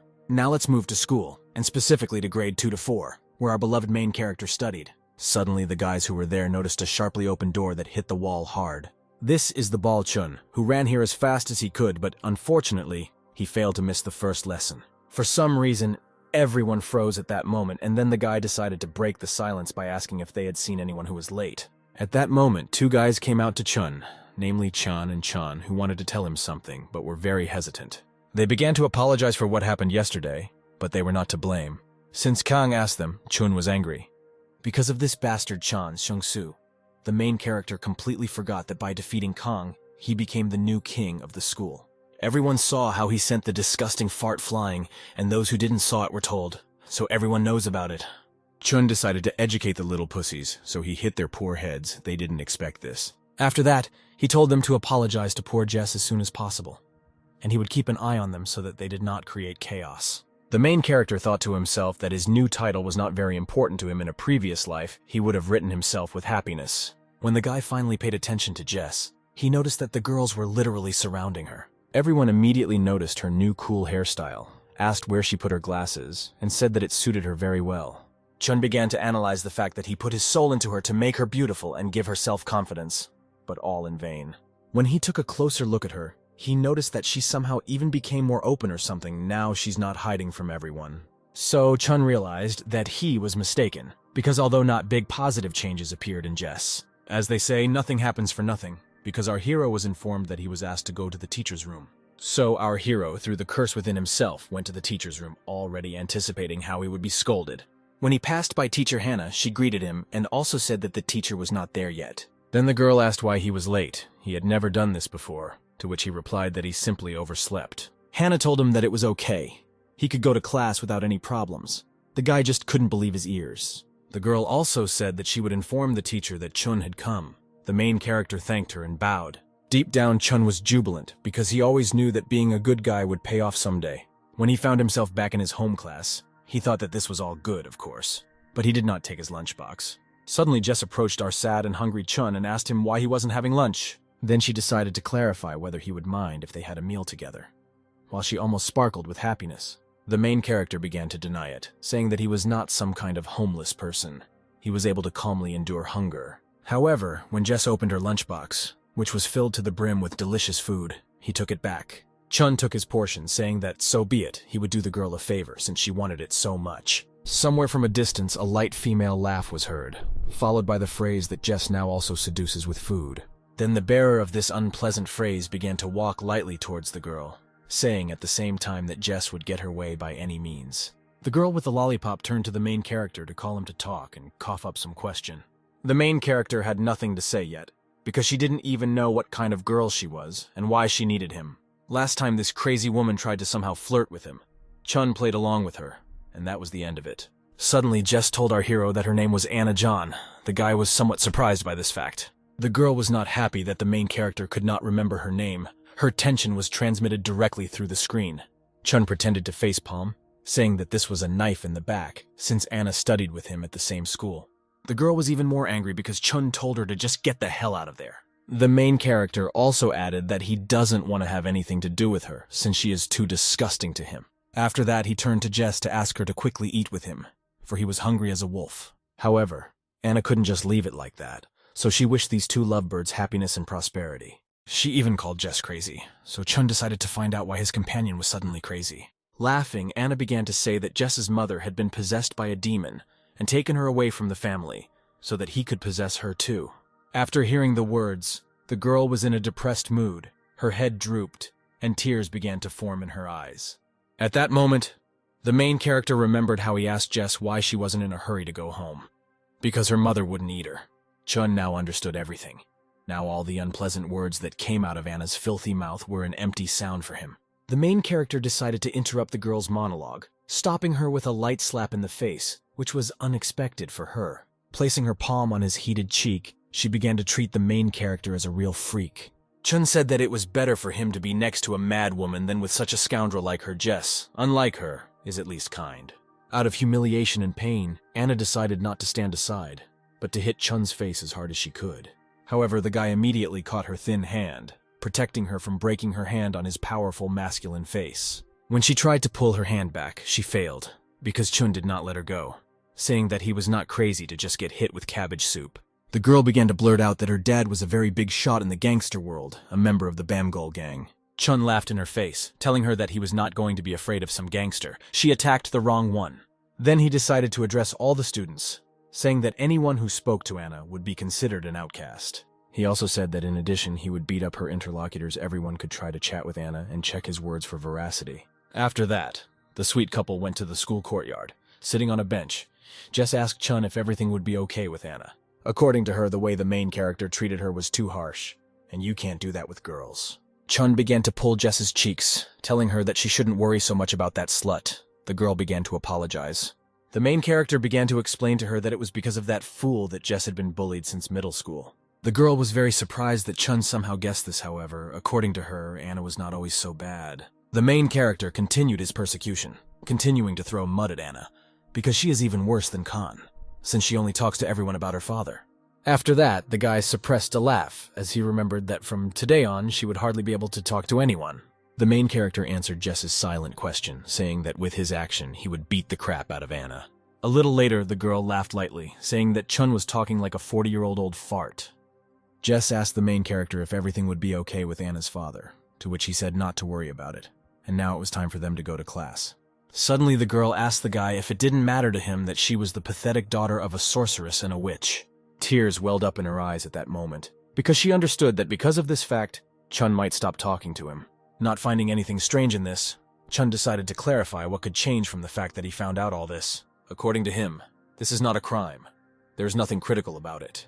It is better to be the daughter of a shaman than a gangster. Chun managed to move almost close to the girl. At that moment she was still crying, but did not notice him. Then he decided to break the silence with his voice. Jess was a little scared because at that time she was flying in the clouds. The main character decided to remind the girl that he made a promise to protect her until she ceased to be an outcast. He told her never to speak ill of herself again, and if she broke this, she was obliged to buy him 100 roasted chestnuts. Chun was already ready to go to class with her, but at that moment Jess asked him to wait a little. She immediately apologized for her impudence, after which she decided to ask our hero something else. What exactly she asked for? I'll leave it a mystery for you for now. But now let's move to the roof where Chunu Anna arranged a meeting. With the most arrogant face possible, she told the guy to apologize to her and tell everyone not to make an outcast out of her. Chun immediately laughed, because he realized that all this was just so that he would come and apologize. The girl, of course, didn't like this, so she decided to remind Chushpan who her father was, and why he was dangerous. Therefore, the guy should think carefully again before going against Her Majesty Anna. Chun was in earnest, his grin, full of hatred and defiance, inspired fear, and his words that he was not afraid of them inspired confidence. The main character hit the wall that was near Anna with all his might. The girl was truly scared of the guy. The girl seriously began to think that he was sick, but the main character continued that her so-called gangsters were second-rate. Then he began to explain that her dad, in whom she believes so much, is almost one step away from being expelled. The girl did not expect to hear this. She could not even imagine that the main character would somehow find out about this. Her father was a member of the gang for many years, and after that he began to drink a lot and lose money in gambling. He is no longer a nobody in the gang. Next, Chun asked if Anna wanted him to tell every student the truth about his father, and that he was just a pathetic 6. Anna began to ask the guy to stop doing this. She didn't understand at all why this was happening, and why he needed it. She began to argue that Chun was simply dating Jess, and she asked him to deal with her. The main character, looking at her, said that she was a fool, because he had no idea what that simpleton was saying about her. Then, near a bench in the schoolyard, Jess asked the guy to forgive poor Anna. Chun was surprised by such a request. He began to clarify whether she really wanted him to forgive the creature that had oppressed her for many years in a row. The girl understood that they would not thank her for this, but in her opinion, Anna has her own reasons for behaving the way she is behaving now. In high school, although she was wayward, Anna was very bright and cheerful. Then she suddenly got involved with a very dark and bad company, began hanging out with bad guys, and since then she has changed a lot. Jess wants to give her old friend another chance, a chance to become as bright as before, so she needs to make friends. Chun began to say that even if that little fool forgives Anna, he, unlike her, is not going to put up with her behavior. Creatures like her must personally experience pain and humiliation on their own skin, so as not to mock the weak in the future. The girl said that she would not forgive him for beating him, to which the main character snorted, saying that all she does is threaten her daddy. But she herself can't do anything. Immediately, Chun swung his right hand, saying that his previous slap was just childish entertainment. The girl began to say that she didn't want anything like that. She begged to stop beating her. Tears appeared in her eyes. In the main character, she for a moment saw her father, who beat her every day, after which she covered her head with her hands and said that it was all her fault and asked her dad to stop beating her. Then it began to dawn on our boy that in her life, now everything was not as smooth as Jess had said. As it turned out, Anna was actually beaten by her own father, the six of the gang, who did nothing but lose all the money in the casino and was always drinking. Our hero was sitting at his desk. His face was annoyed. Apparently he was ashamed of the girl. Chun already thought that Chun was pestering Jess again, but he denied it. They both did not understand what was wrong with Chun, but our hero heard what Chun and Chun were whispering about. He told them that they were annoying him and asked them to shut up. Chun couldn't get Anna out of his head, whom he scared so much he couldn't even think about it. Because of this, he was simply in a disgusting mood, but he could not get the situation out of his head. Suddenly, the guy noticed the silhouette of a girl next to him and turned his head to look. It was Jess with some guy. They were discussing Anna's condition. The guy said that he heard in the staff room that she was in pain. Our hero abruptly intervened in their conversation, but began asking them about Anna. Jess said that the girl was sick and didn't come to school today, to which our hero replied that she probably just didn't want to go to school, so she invented an illness for herself. But Jess insistently repeated that Anna was indeed seriously ill. Such behavior was not something out of the ordinary for her. She also added that Anna was often sick as a child and missed school. They say that she has anemia due to low hemoglobin. Our hero began to selfishly say that she does not have any anemia. All she does is spread rot on everyone, and the disease is all a lie, so she will not die. Jess added that those who have had this since birth should not be beaten, otherwise there could be bad consequences. But our hero considered this a stab in his back. This infuriated our hero. He told her that if she didn't believe it, she could go and check. She remembered how the girl grabbed his hand and asked for help. After all, they studied together. Our hero reassured himself that this did not matter to him, especially since this had not happened in this life. Suddenly, an angel appeared behind our hero, who had been watching him all this time, and said that he was disappointed in him, and our hero felt that the angel was watching him. Jess and his partner looked at our hero and were puzzled by what was happening to him. And Chun, in turn, struggled with the thoughts of whether the voice of an angel seemed to him or whether it was serious. It seems our hero guessed that the angel had been watching him all this time. Apparently he wanted to check whether Chun really repented. Suddenly the guy was bombarded. He told himself that swimming is an angel or not an angel. He believes that he did nothing wrong by teaching Anna a lesson. Let's fast forward to the evening. Our hero looks at some piece of paper. It seems there is a path drawn on it.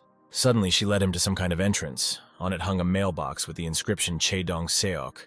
Our hero raised his head, looked at him, and said to himself that it seemed he had come to the right place. Chun looked at the house he came to and said that this girl lives in an ordinary house. Suddenly, a metal door suddenly opens in front of him, and a massive man comes out. He asked our hero what he was doing here, and what he needed, to which our hero asked for Anna if she lived here. This question infuriated the peasant. He got angry and said in a very loud tone that this was his house. After that, the man walked on while drinking alcohol. Chun immediately realized that he had come to the right place. Our hero, while the man was gone, decided to look into the hut and ask if Anna was home. Going inside, he saw a girl. She was sitting on the floor, barely breathing. Her legs were bare and dirty. Seeing the guy, the girl immediately ordered him to leave. Chun thought from the girl's voice that she was completely fine. Our hero, winking, asked her if she thought that he came because he wanted it. After that, suddenly the girl fell again, barely breathing, which scared the guy. He rushed to her asking what happened and trying to wake her up. Chun, looking at her legs, which were all covered in bruises and abrasions, said that this was all serious. While he was carefully examining the girl's bruises, her father, that very heavy man, had just returned home.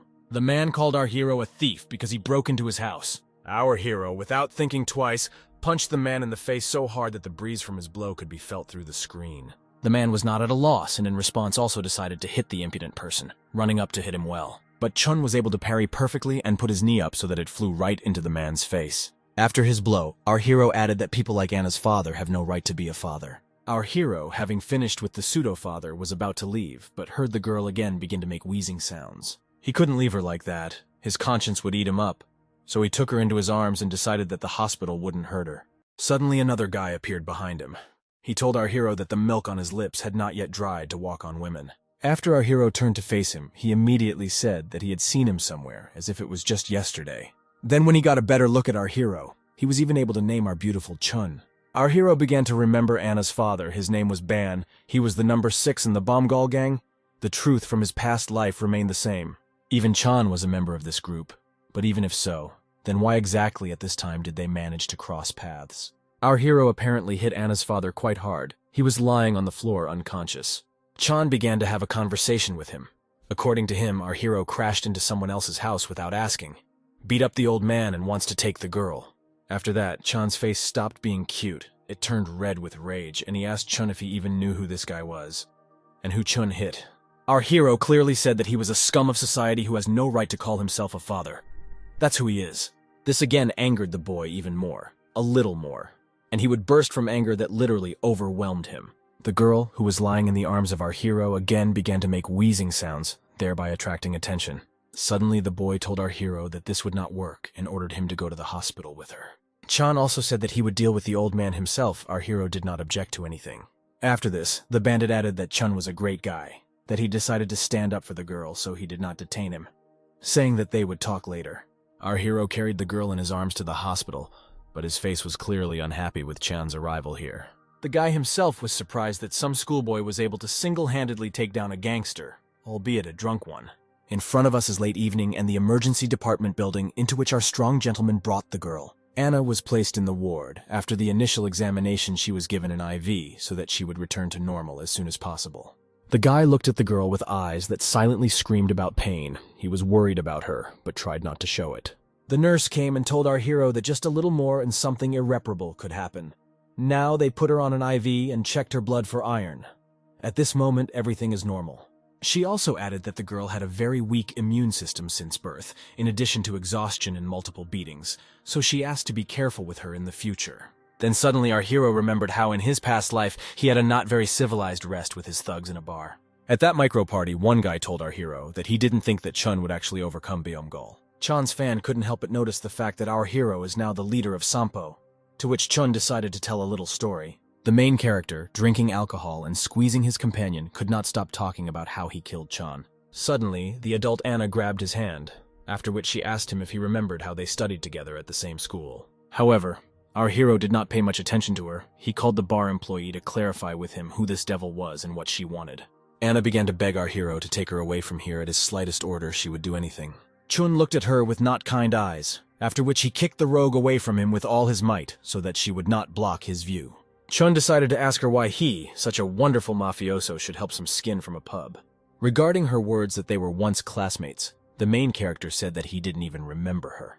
After this, Chun decided to call the administrator of this establishment to give him a new task that needed to be completed immediately. Monsieur Chan wished that this slut, Anna, would now work every day and bring the guys drinks. The girl fell to her knees, after which she began to sob heart-rendingly because her already terrible life had reached the level of a nightmare. Our hero recalled all this not without sorrow on his lips, for he realized that such a thing was immoral, and Anna probably did not have to live long then. All this was connected with her father, who lost a fortune, and the poor daughter had to repay it. Just when the main character was thinking about whether the girl's life would have changed if he had not joined the gang, a nurse came to ask when the guy would pay for the treatment. Suddenly Chan appears, who quite calmly says that he will bear all the expenses for caring for the girl. Chun decided to clarify what would now happen to her fool father, to which the man said that it was impossible to address a member of his gang like that, but he agreed with the guy about the assessment. However, nothing can be done about it because he is still a member of their gang and they are told to look out for each other. Here, Chun began to talk about why such a successful bandit Chan needs trouble with an alcoholic and a gambling addict. This only interferes with his life. Suddenly, the man asked the guy his name, and at the same time, he began to take off his watch from his right hand. When Chun asked why he needed to know his name, Chan slapped him in the face, saying that he wanted to know the name of the schoolboy who got involved in the affairs of the gang. After that, Chun calmly dusted himself off and asked if there was anything else he could do to help the girl, so that she would get better as soon as possible. Chan at that moment was haunted by the observation that Chun did not fight back, as a normal person would, but simply endured it, as if he were a member of the group who was simply punished by the boss. However, after a couple of seconds, he moved away from his viscous thoughts, after which he began to ruffle the hair of the main character on his head, telling this miracle that he was funny. After that, he asked our hero to take care of Anna, to which Chun said that he didn't really want to help the one who was spreading rot on the others. When leaving, Chan, waving his hand, said that if the main character meets him again, then he should not pass by. Our hero was surprised that he said his first and last name in full, and then remembered that everything was written on his form. Chun watched the departing mafioso with his gaze, wondering what kind of unusual person he was. In his personal opinion, this guy Chan is a good guy who knows how to get to the bottom of things, even though he is a bandit. After some time, our hero headed towards his house. His path lay across a small bridge. All this time that Chun was given, he did not know exactly why he was given a second life, but now it became clear to him. That angel is now simply checking our hero, making sure that he can improve his destiny. He deliberately brought him together with those whom he did wrong in a past life, and now he is watching to see if he really repents of his sins. The boy asked the angel if this is what he wanted. Because Chun as before has a terrible character, a fist for him is the best solution to problems. Our hero thought that it would be nice to have a drink now, and then he took a thin cigarette out of his pocket and put it in his mouth. However, Chun is now a good boy, so it was a lollipop. The main character thought a little and told the angel that since he gave him a second life, he will do whatever he wants. Chun directly began to declare that he would do good with his actions, but he would do everything the way he knew how because he had nothing but fists and chatter. While the guy was shaking and talking to an imaginary angel, someone was watching our hero, realizing that he was still the same. Now let's fast forward to the next day, when our hero began to get ready for school early in the morning. At this moment in time, he is lacing up. Suddenly, his father approached him from behind. Chun did not expect this, because he thought that he was already at work. As it turned out, the main character's dad stayed home today because his shoulder hurt a lot. Chun had been telling him to quit this job for a long time. His father said that everything would soon be over for him. He just needed to lie down for a while and everything would be fine. They weren't expecting him at the hospital. Our hero decided to find out from his father what he thinks about Chun quitting his studies and going to work, because he is stupid and still does not study well. Before the guy had time to finish his piercing speech, which would tear apart the coldest heart, he received a slap from his father. My father began to give out the basics about what you need to study. Learning is light and ignorance is darkness, and the rest in that spirit. Then he decided to clarify whether our hero was doing any dark things. He remembered how he had recently betrayed people to Jess as offenders and said that everything was fine. The father sensed that not everything was so simple here, so he decided to clarify this question somewhat, only Chun immediately ran away. When the guy moved a little away from the house, he was a little upset because here you see, he had changed, but his dad didn't notice it. Suddenly he remembered Anna. He wondered how she was feeling there and whether everything was fine with her. Then he began to dream that since he had helped her, now she would fulfill all his requests to the grave. When the guy finally came to school, he was somewhat unpleasantly surprised by what was before his eyes. As it turned out, Anna came to school, but now she didn't do anything, but simply rested her head on the desk, as if she had stepped out of the screen of the movie Bell. Chun decided to ask his classmates how long she had been sitting like this, and they told him that it had been going on since she arrived. The main character walked closer to the girl, after which he loudly asked her if she wanted to tell him something. Very rudely and completely off topic, Anna told her savior to just get away from her. This threw the guy into a stupor. Then, twitching a little and emotionally, she shouted at the guy so that he would never meddle in her affairs again. Chun naturally didn't like this tone, so he decided to find out what the hell was going on. However, after a while, he decided that he didn't care about her, so he told her to figure it out on her own. However, the guy did not leave this situation for some time. He tried to understand what happened and why he was to blame. The girl thought that that idiot had ruined her life, because now even at school she could not hide from beatings. Moreover, he still saw her in just a shirt and shorts, when there were terrible bruises on her legs from beatings. Anna had just stopped to think that Chun would definitely take advantage of this when one of her friends decided to approach her. She called another one, after which they together decided to ask Anna why she wasn't there yesterday and whether everything was okay with her now. The girl was extremely surprised by their kind gesture, so she decided to find out if they were still her friends. The answer was yes. Then they walked towards the exit, calling the girl behind them, saying that it was stuffy here. It was time to get some air on the roof. When the trio found themselves on the street, Anna walked to the edge of the roof, after which she began to admire the views and reason that things weren't so bad for her. However, it may turn out that the main character can call scumbags from another school here. Then he will have the opportunity to take revenge on her. Her friends were next to her on the roof. The one with the head like a lollipop was chewing gum. There was something bad in their eyes. My spider sense did not let me down, because the girls decided to prop the door with a stick so that no one could come in here. As soon as Anna had time to come to her senses, she was immediately hit on the back, as if she were a punching bag for some schoolboy. Our girl flew like a bottle down the highway. You definitely can't get away with a couple of abrasions. It's very mean. The bastard who pushed her very arrogantly and ironically asked her forgiveness for being rude to her. He went on to say that he had not seen such a gangster fool for a long time, and his guys who were next to him also laughed arrogantly. When Anna took a closer look at them, she realized that these kids were from a parallel class, and it was unclear what they were doing here. Then she began to talk in her usual manner that she should not be touched, because she was the daughter of a mafioso. The nasty guy interrupted her, saying that now her secret was out, since Chun hit her and she didn't do anything. The girl did not expect such a punch due to her status, so she could only ask a question about what was going on. Then came reasonable questions about what they all wanted from her here. The guy told her that it was time to pay for his actions. According to him, the main character did them a favor, because now this prostitute is considered an outcast at school, so they can do whatever they want with her, and nothing will happen to them for it. Poor and unhappy Anna decided to ask her friends for help, but somehow they were in no hurry to help her.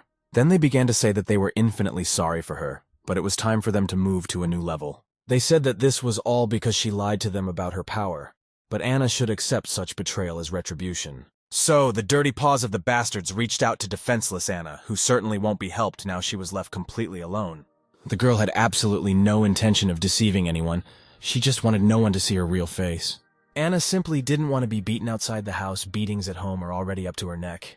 It's very hard for her. Only the guy said that the girl could scream quite calmly, since no one would hear her here and no one would come, because he had locked the door, when they immediately knocked it down. The guys were simply shocked, because they clearly remembered that the door was locked almost for centuries. It was impossible to knock it down. The guy who came in began to loudly scream that Anna seriously couldn't live even 5 minutes without having some badass incidents. The girl was glad for her savior, even if his arrival was somewhat unpleasant to hear. It was pleasant to see her salvation on the horizon. The guy who was about to break a couple of faces said that they, simpletons, shouldn't have just mentioned his name. Then he told those disgusting bastards to continue doing what they started. They were in shock at that moment. As it turned out, our hero came to Anna's rescue and ironically asked the guys not to stop and finish what they started. Suddenly, some kind of uncertainty appeared on their faces. Each of them mumbled something, but no one said anything intelligible. At that moment, Anna was only able to squeeze out the name of the main character. He again stands in front of her, protecting her from problems. Then Chun clenched his teeth, through which came a light breath of wind, which gently whispered that those guys were bastards. The guy who was bolder than the rest immediately blurted out that Chun was doing some crap, because he himself told him to boycott the rogue.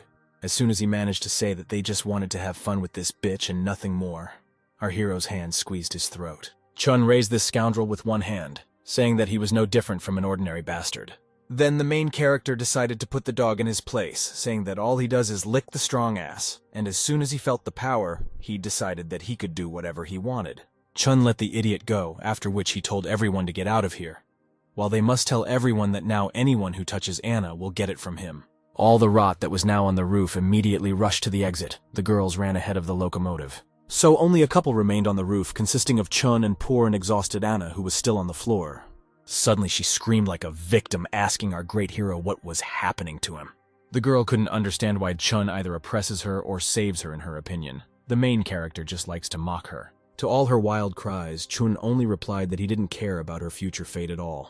It wasn't about his feelings. He's putting himself on the line for a fool named Jess, who has magically already been here. Looking at her, tears began to well up in Anna's eyes again.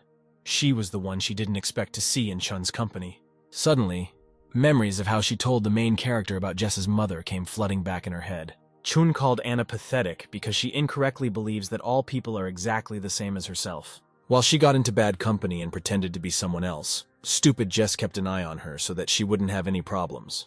After that, the girl took Anna's hand, then began to say that she had a hard time digesting all the hurtful words that were addressed to her. However, what she was most sad about was that they could no longer communicate the way they used to when they were in elementary school.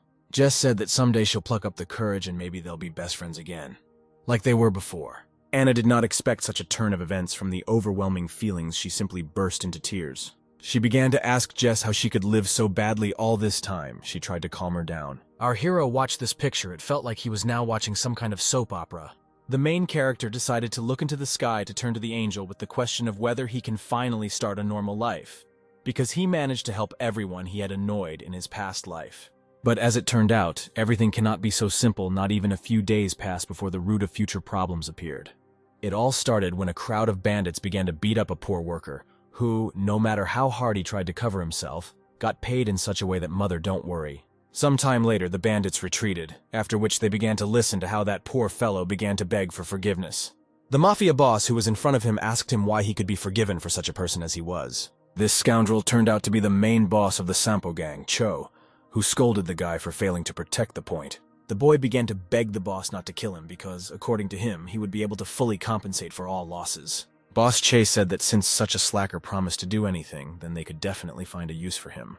The beaten-up kid had just started to thank his boss when he snapped his fingers for his bouncers to come to him. He ordered them to take this bastard out of here so that he could be dismantled for organs that would bring in at least some money. When the guy was taken away, he screamed heart-rendingly. Che just nodded in his direction, after which he turned away and said that he didn't need useless ones. It's impossible to run any business when there are only idiots around you, so you can't help but get angry here. Chi asked his right-hand Gay Wang if he was right, to which he immediately replied that it could not be otherwise.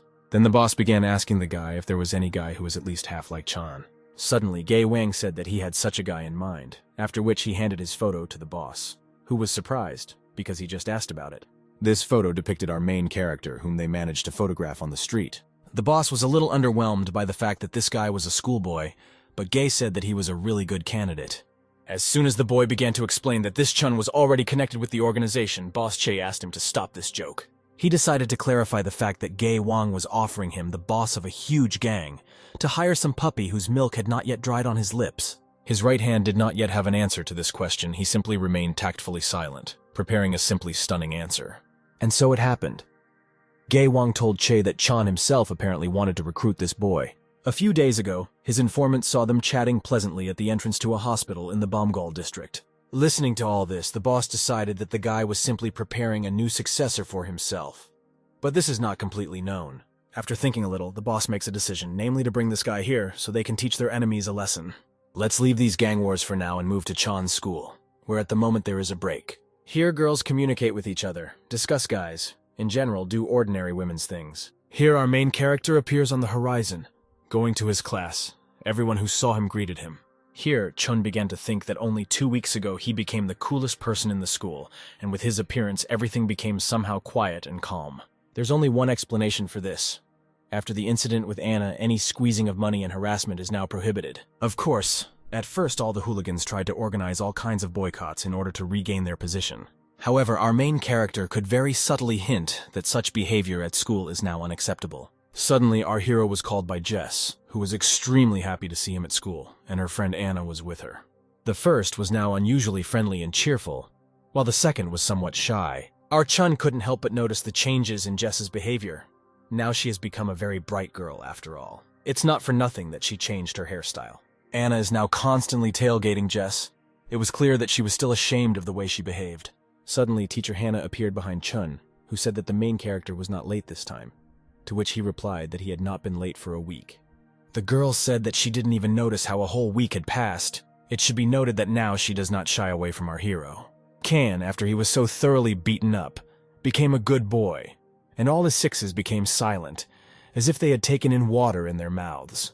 While our hero was thinking about all this, he did not even notice how they approached him from behind and greeted him in such a dignified manner. It was Sun who continued his greeting by wishing our hero a good day all day and bowing. Chun immediately began to scold him, saying that he had already asked him not to do that, because he was not very comfortable in such situations. Another thing that infuriated Chun about this straight-chinned guy was that he addressed him as an elder, despite the fact that they were the same age. The main character decided to remind him that only recently he beat him up. When Sun was still Kong 6, he said that he was stupid. Because nothing else could be done in this situation, Chun simply turned around and told him not to hang around him, because he would no longer engage in shady matters. The main character thought that this way this sticky one could get away from him, but Sun said that that is why Chun is now his boss. After that, he admitted that he was amazed by the power and strength that the main character had, so he decided to follow him. Then, after several days of observation, it turned out that Chun was not going to create a gang. On the contrary, he disbanded all the others. Sun said that someone who is truly strong does not need sixes. It was Chun's behavior that impressed him. Looking at this whole performance, the main character only said that it was all some kind of nonsense. Then he said that Sun was simply crazy, so he gave him the freedom to do whatever he wanted. He took advantage of this and will now follow Chun. After the lessons were over, the main character met Jess and Anna. They wanted to invite him to eat together, but Chun refused, saying that he needed to cook something for his father. Suddenly, Sun, standing next to him, asked his boss to hand him a briefcase so that he wouldn't bother. Chun did just that. However, after that, he pulled him back, saying that he was just joking, and in general, boys don't walk each other home. Then the boy decided to find out where our hero lives, and when Chun asked why he needed this, He replied that he would be waiting for him at the door in the morning. A stalker, the main character thought. After that, he looked towards the alley, where he discovered two very strange personalities. They looked serious, both were in suits. Everything would have been fine, but their faces did not promise anything good. Sun, when he looked at them, said that they had nothing to do there. Because the alley was already very narrow, Chan suspected something was wrong. Suddenly, behind the guys, the voice of some dude was heard, who loudly shouted that Chun was just some kind of idiot. It was the golden-haired bastard already familiar to us. This time he decided to get even with the main character. Our Chun recognized him as Kim, the same idiot because of whom his whole past life went downhill. Goldilocks teased something about how Chun was really an arrogant freak, and at that time his punishment was being prepared. The man standing next to him gave this upstart a shapalak with all his might, so much so that this scene needs to be shown in slow-mo. Then he began to say that they are not his pawns, because he helps them and not they help him, so let him stand straight.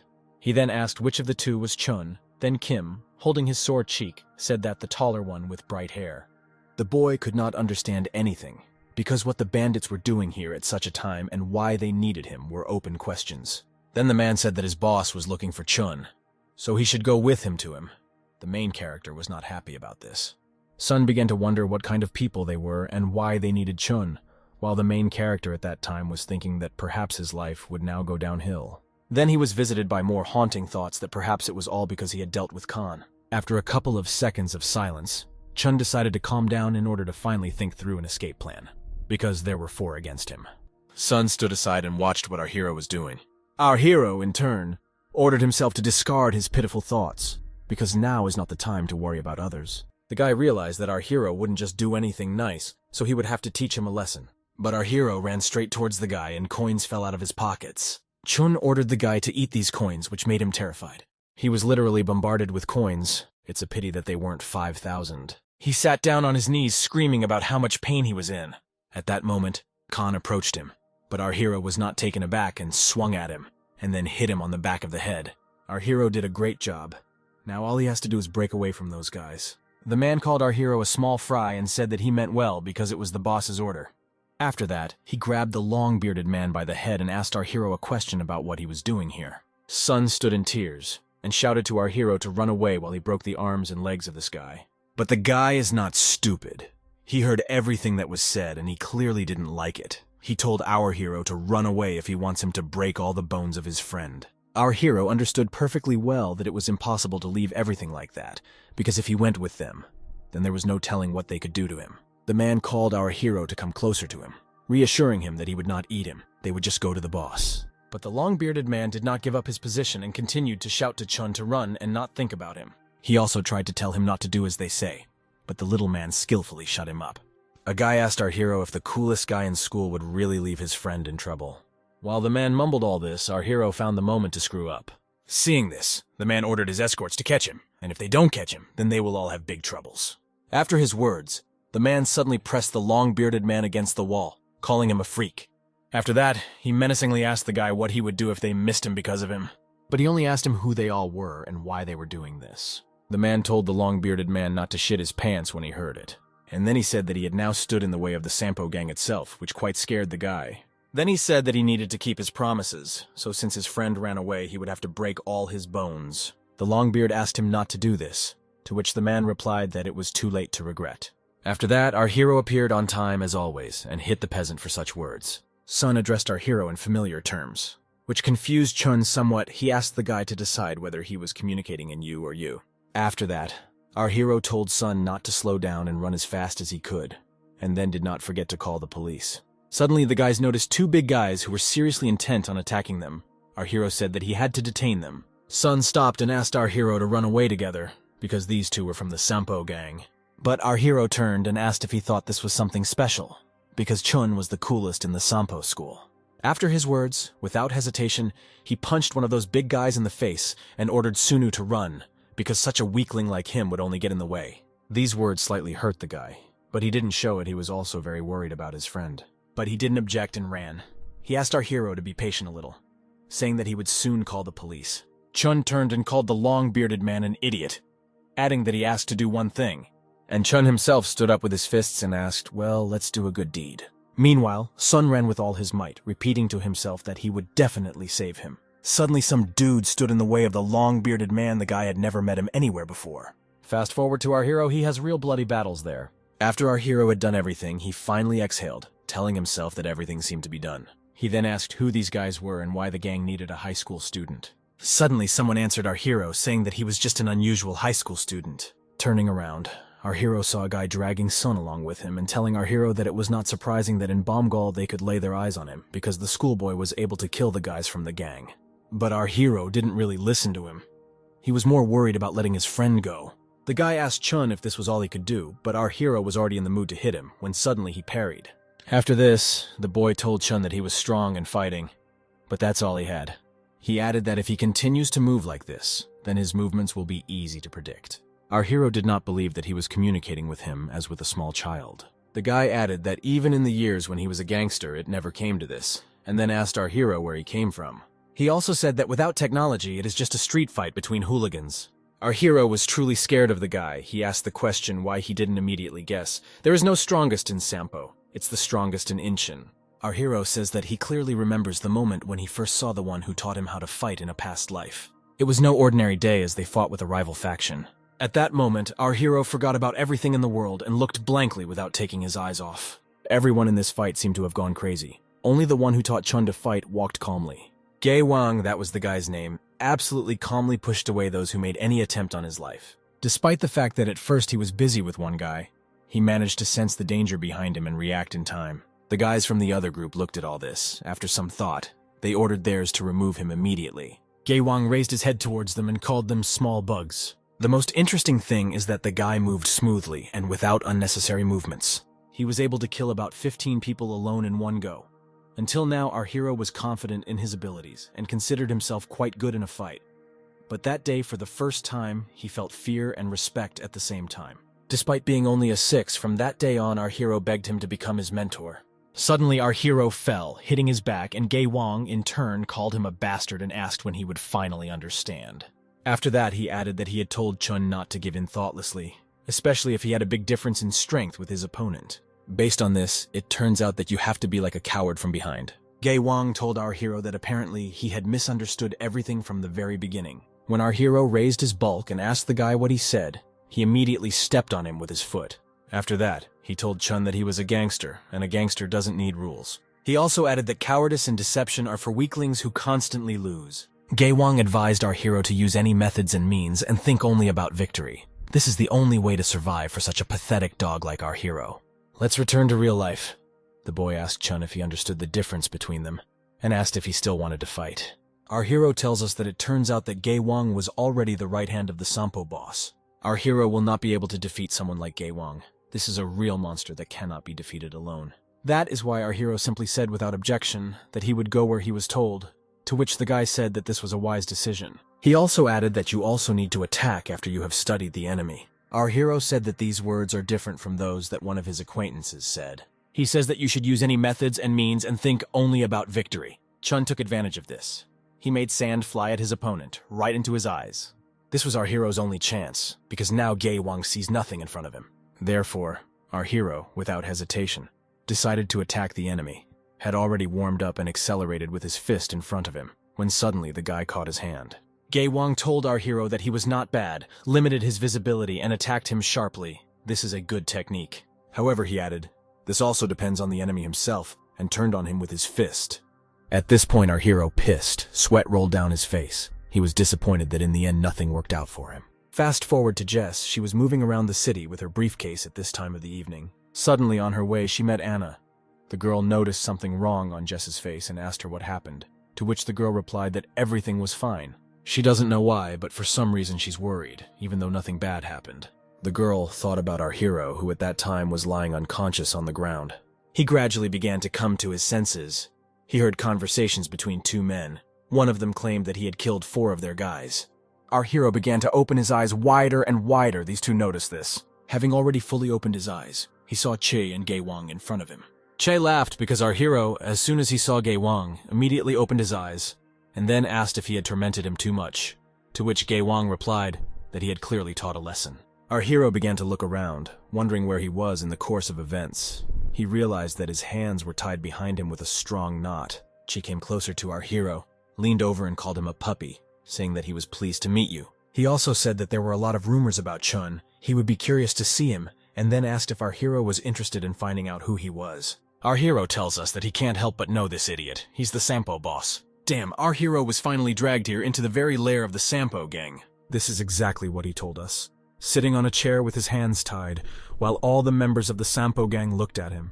Our hero, unfortunately, found himself inside the lair of the Sampo gang.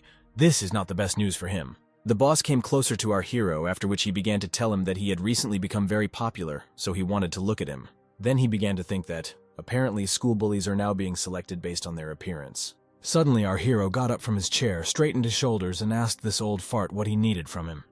After that, he hits Che as hard as he can on his delusional head so that he, the bastard, knows that Chun is not to be trifled with.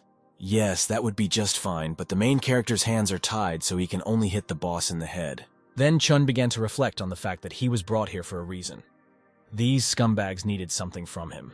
Then he began to think that because he tried in his own way to correct the sins of his past life, he ended up here.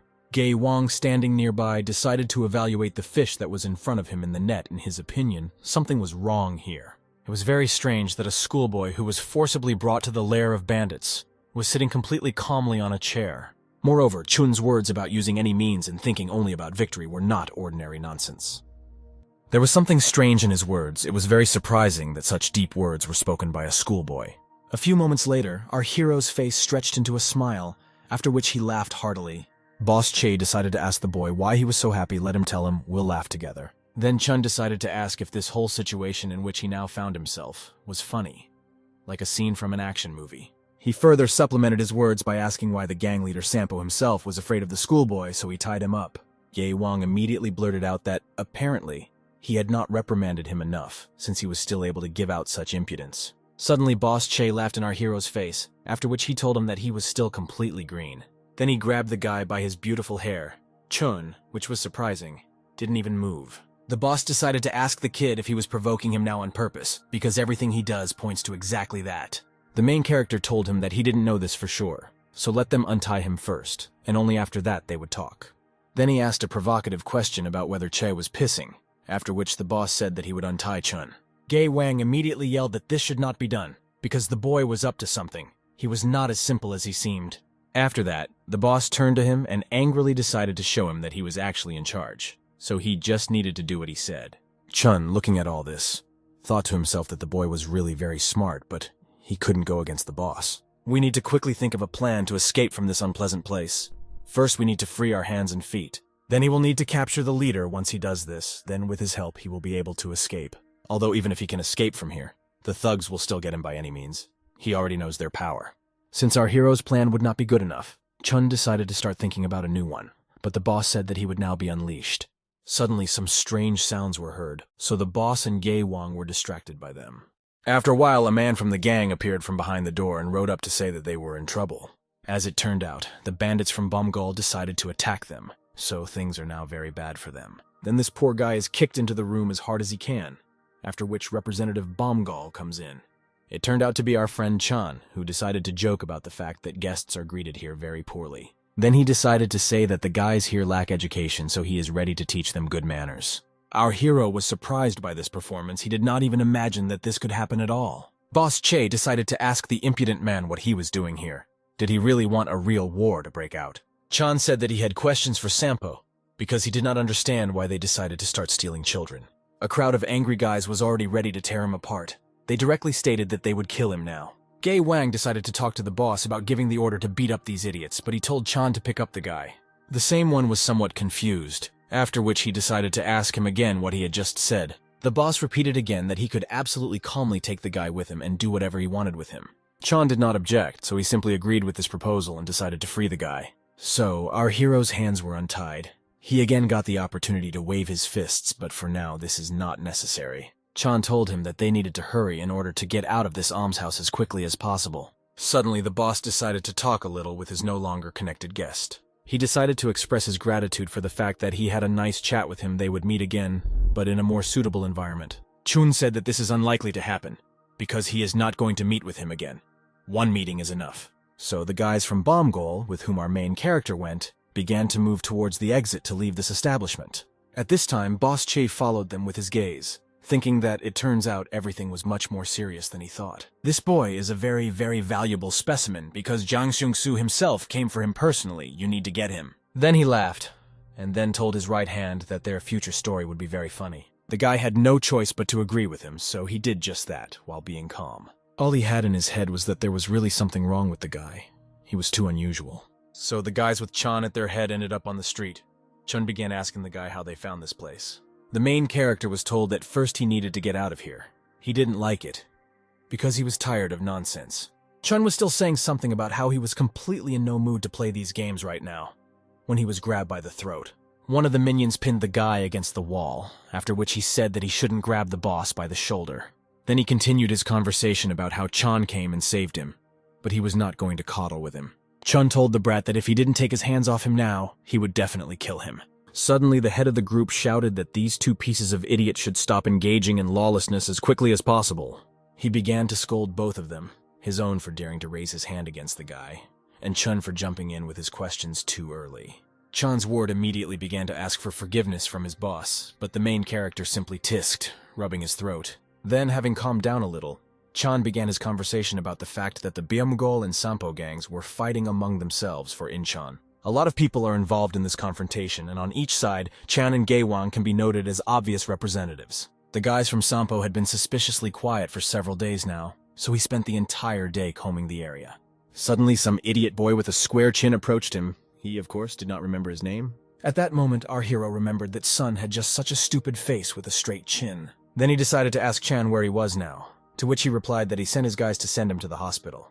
He was not in the best shape, but nothing was broken. This little guy, even in such an exhausted state, was looking for Chun, which was proof of true devotion. The main character, when he heard this, thought to himself that that idiot, in his style, did something that he was not asked to do. Chun put his hand on the guy's shoulder and then told him that it was time for them to go to Byumgol territory.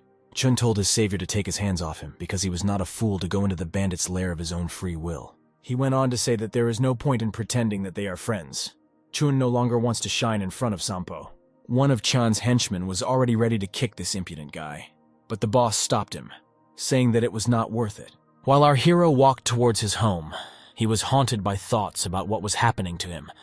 The words of Boss Chi stuck in my head that now, apparently, school bullies are selected based on their beauty. Chen could not walk smoothly, as every cell of his body was simply aching and begging for Chun to lie down as soon as possible. The last words that Chi was very pleased to meet him, they would soon see each other in another place, stuck especially strongly in his head. So, Chun leaned against the wall again, swearing normally, because the situation in which he found himself was not very simple. Now fast forward to the main character's house. Now Chun's father was approaching the front door, as he had returned from work. The time was already late. My father was surprised by the fact that the house was still closed. Apparently Chun had not returned yet. When the father finally entered the house, he held himself by his right shoulder, since it still had not had time to recover and was in great pain. Suddenly he heard some strange otherworldly sounds in the far room. Perhaps they were thieves. Armed with a frying pan, he walked to the door, then opened it and swung his weapon with a furious roar. When he got used to the darkness of the night, his vision strengthened and was able to notice a silhouette in front of him from the dark space. As it turned out, it was Chan who was looking for something in the boxes. The father asked his son what he was doing. The main character was glad to see his dad. Then the eldest of the family began to swear at the youngest, since he did not greet him and generally did something strange. Ignoring his words, Chun told his father that he had come just in time since they needed to leave here immediately. The father came closer to his son, put his hand on his shoulder, and then decided to find out what this nonsense was. When Chun turned to face him, Dad noticed that his entire face was covered in bruises and abrasions. Dad began to wonder who had beaten him up so badly, to which the main character said that it was better not to be distracted and pack his things. The head of the family began to seriously think that his son was crazy, since it was unclear where they should go and where they would live. The main character exploded, shouting that now everything is not so important, and the main thing is to get together as quickly as possible, because Sampo is hunting for them. Dad decided to clarify whether we were talking about the Sampo gang now. Chun confirmed his guesses in a very rude manner. All he could think to himself was that they needed to get out of here as soon as possible, which really sucked, to be honest. Watching all this, the head of the family looked at his frying pan and then began to think about something. After that, he brought his formidable weapon to the head of his son, who was still talking about the need to pack his things. Suddenly, Chun's poor head receives a serious blow from a frying pan, after which the main character asks a reasonable question about what the old man is doing. He replied that of course he was using a new educational technique first. Our hero needed to sleep it off. Now before Chun's eyes there's only an abyss, into which the more you look, the more it peers into you. When our hero's feelings began to return to normal, he sat up on his bed. His head hurt badly. Chun decided that he couldn't just leave it like that, so his old man would definitely get it from him, because it's impossible to do that. Suddenly, our hero noticed a note in which his father wrote that he called the school so that Chun could stay home and rest. The main character was not happy with this action, because the father does not understand the whole situation, but he was right, because they have nowhere to go. This is all a problem on a huge scale, since they can't stay here either. The bandits probably know where he lives. Suddenly our hero heard someone approach the front door and began asking if anyone was home. Then he began to knock on the door while he turned to Chun, saying that he knows everything so he should open the door. Our hero immediately thought that it was one of the bastards from the Sampo gang. Apparently the boss had sent people after him. Our hero armed himself with a bat, saying to himself that he would definitely not give up without a fight. They would never be able to get him. This man began to scratch his turnip, thinking that perhaps he had simply been given the wrong address. Then he decided to look nearby for some clue. Finding a flower in a pot, he thought that there might be a clue there. Our hero, using the magic of a 3-story mat, became somewhat indignant that that guy was able to find the keys, as if he knew about their existence. When the man opened the door, Chun immediately swung his bat to send the burglar back to Valhalla. The main character began to furiously yell that it was impossible to break into his house in broad daylight, and in general, the burglar was a stinking bastard. He started swinging his bat in all directions, once he even almost hit the guy, but he managed to dodge. The guy asked Chun to wait a little, after which he took out some kind of identification from his pocket and showed it. When our hero calmed down a little and stopped rowdy, the man said that he did not like such noisy greetings. He then introduced himself as a detective from the criminal department of the Western District Police, Chu Young-seong. He asked our hero to go with him to the station, but the guy was surprised by his arrival. Perhaps Chun's life would change. Anna herself was also shocked that a detective came to her classmate and even asked to go with him. As it turned out, the girl came to visit him and some detective had already visited him. Apparently, Chun had already managed to do something. The girl did not come empty-handed, judging by the contents. She wanted to cook something with her own hands, but apparently that was not fate. Now let's move to the police station, where our hero Chun was brought. God forbid he escapes with little blood. This place could be described as some kind of micro-office with its own special climate. There were no separate offices for workers, only screens. One of the employees to whom our hero was sent began to wonder why the boy was fidgeting like a puppy who needed to go away for a big need. Chun decided to clarify why he was called here. Then the worker told him that his father had contacted them because bandits were hunting for his son. The main character began to think to himself that his old man had already said a lot of unnecessary things, and without him, his head was splitting. However, what was interesting was that the father could believe Chun's words, even despite the strangeness of the situation. The hard worker began to be interested in what kind of relationship Chun had with the gang members, and he began to make excuses that he did not understand anything. Suddenly, another poor fellow from the authorities walked behind the main character, who was leading one of the suspects in some case. This man was very tall and seriously built. How they even managed to grab him remains a mystery. Suddenly he noticed our guy, who was sitting calmly on a chair and not touching anyone at all. Suddenly this idiot hit our guy, after which he told him that the milk on his lips had not yet dried, and he had already ended up in the cops. He went on to say that it was immediately clear who Chun would become in the future. An ordinary gangster who would rot in prison. Our hero, of course, could not tolerate such an unpleasant blow to his ego, so he decided not to leave everything just like that. Crying for this bastard to die, our Chun attacked the thug because there is no point in pestering him. Our Chun was able to knock down this idiot. His blow was simply monstrous, despite the fact that he was just a schoolboy. The idiot, laid on his shoulder blades, was just beginning to realize his mistake. Only because of the concussion he could not think fully. Chun, sitting on top, decided to get to the bottom of the guy, asking him to repeat what he had just said. The poor fellow only said that the main character was completely sick, since he could let his hands go when sitting in a cop. Chun in response only said that no one could care about how his life goes except himself. The officer, looking at all this, finally turned on, telling Chun that he didn't come here for this. It was then that it dawned on our hero what was happening. He himself did not even notice how much his anger had intensified. Then the man who saw the poor fellow off took him further because there was nothing else left. After that, the detective and Chun went out into the fresh air to talk. The man offered the guy coffee, but he refused. Then the man, sipping from a glass of coffee, began to say that our hero had not yet really seen life. Chun was now thinking inside himself that, due to the latest incidents, he began to react too harshly to everything. Since he had absolutely nothing to do here, he decided that it would be better for him to leave and mind his own business. When the detective tried to stop him, he told him that Dad had simply caused unnecessary panic. The guy only thought to himself that this way he could protect the man.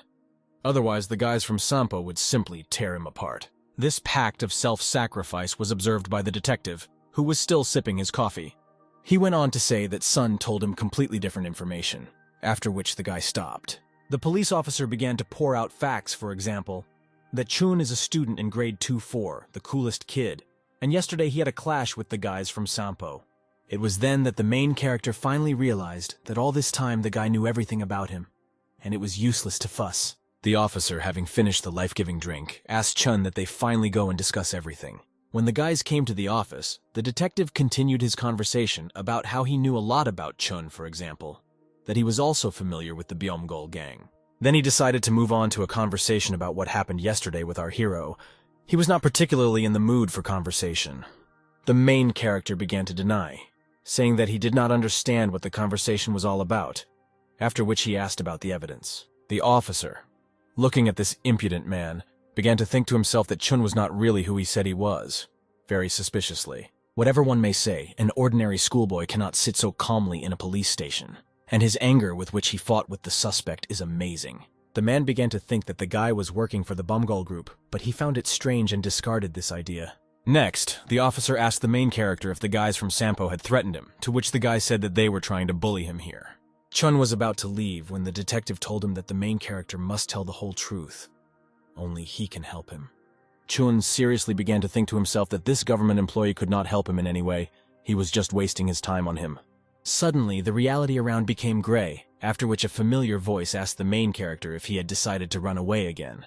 When the guy decided to turn towards the voice, he found an angel in front of him, the same one who gave him a second life. Angel said that he was seriously disappointed that Chun's repentance was only a formality, because he does not want to correct the mistakes of the past. Listening to all this addressed to him, the main character could not resist and bared his teeth, squeezing out a bad word from the resulting gaps. Then he exploded, shouting that he didn't want to be a gangster. He tried hard to live a normal life, but it didn't work out. The angel had something to retort about this, so he said that this was retribution for Chun's sins, for he did not only do good deeds. It was then that the guy remembered how he beat the guys, made Anna a laughingstock, and a lot of other bad things, but he did everything not to become a gangster. He tried his best to atone for his guilt. He went on to say that everything would be much simpler if those freaks from Sampo who bothered him didn't bother him. Listening to his monologue, Angel smiled a little and quietly squeezed out a sound of relief. Apparently not everything was so bad. Then he began to say that he does not have the right to directly influence people's actions, but there is still one trick. The angel came here to give the guy a little advice not to brush aside the help of people who sincerely want to help. For example, the angel named the detective one of these people. Chun was surprised by this fact because he thought that he only wanted to increase his detection rate on him. God's representative noticed the protagonist's thrashing, so he told him that this was not his first meeting with the detective. Then he began to say that the man tried his best to help the guy. He could not understand what he was talking about, after which Chun looked at the sign on the detective's desk, where his name, surname, and nickname were written. It was then that he remembered that he had already met this detective, only it was in his past life when he was a gangster. The guy remembered the moment when he was running away from a detective during the rain, and he was running along the roadway. The officer tried to stop him with words, but he did not even think about stopping. No one wants to surrender to the police. The policeman yelled at the main character to tell the idiot to stop as soon as possible, but it had zero effect. Suddenly, the shoe on the main character came off, after which Chun himself fell onto the asphalt. This was not very pleasant. While the guy was getting up, an officer caught up with him, saying that he had been caught, and he decided to tie up Chun. The main character was about to start catching up again, but the policeman was not a mistake, so he managed to grab him. Chun's arm was twisted, after which he began to scream that he would kill this damn shameful mentee.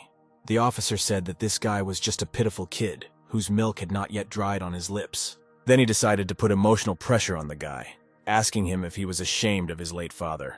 He also said that he had been worried about him all his life, and Chun had just gotten out of jail and got into shady dealings again. The guy was extremely surprised by the fact that the officer somehow found out about his father. He did not expect this. However, his long thoughts about who leaked the information to the detective were interrupted, because a truck was driving towards them.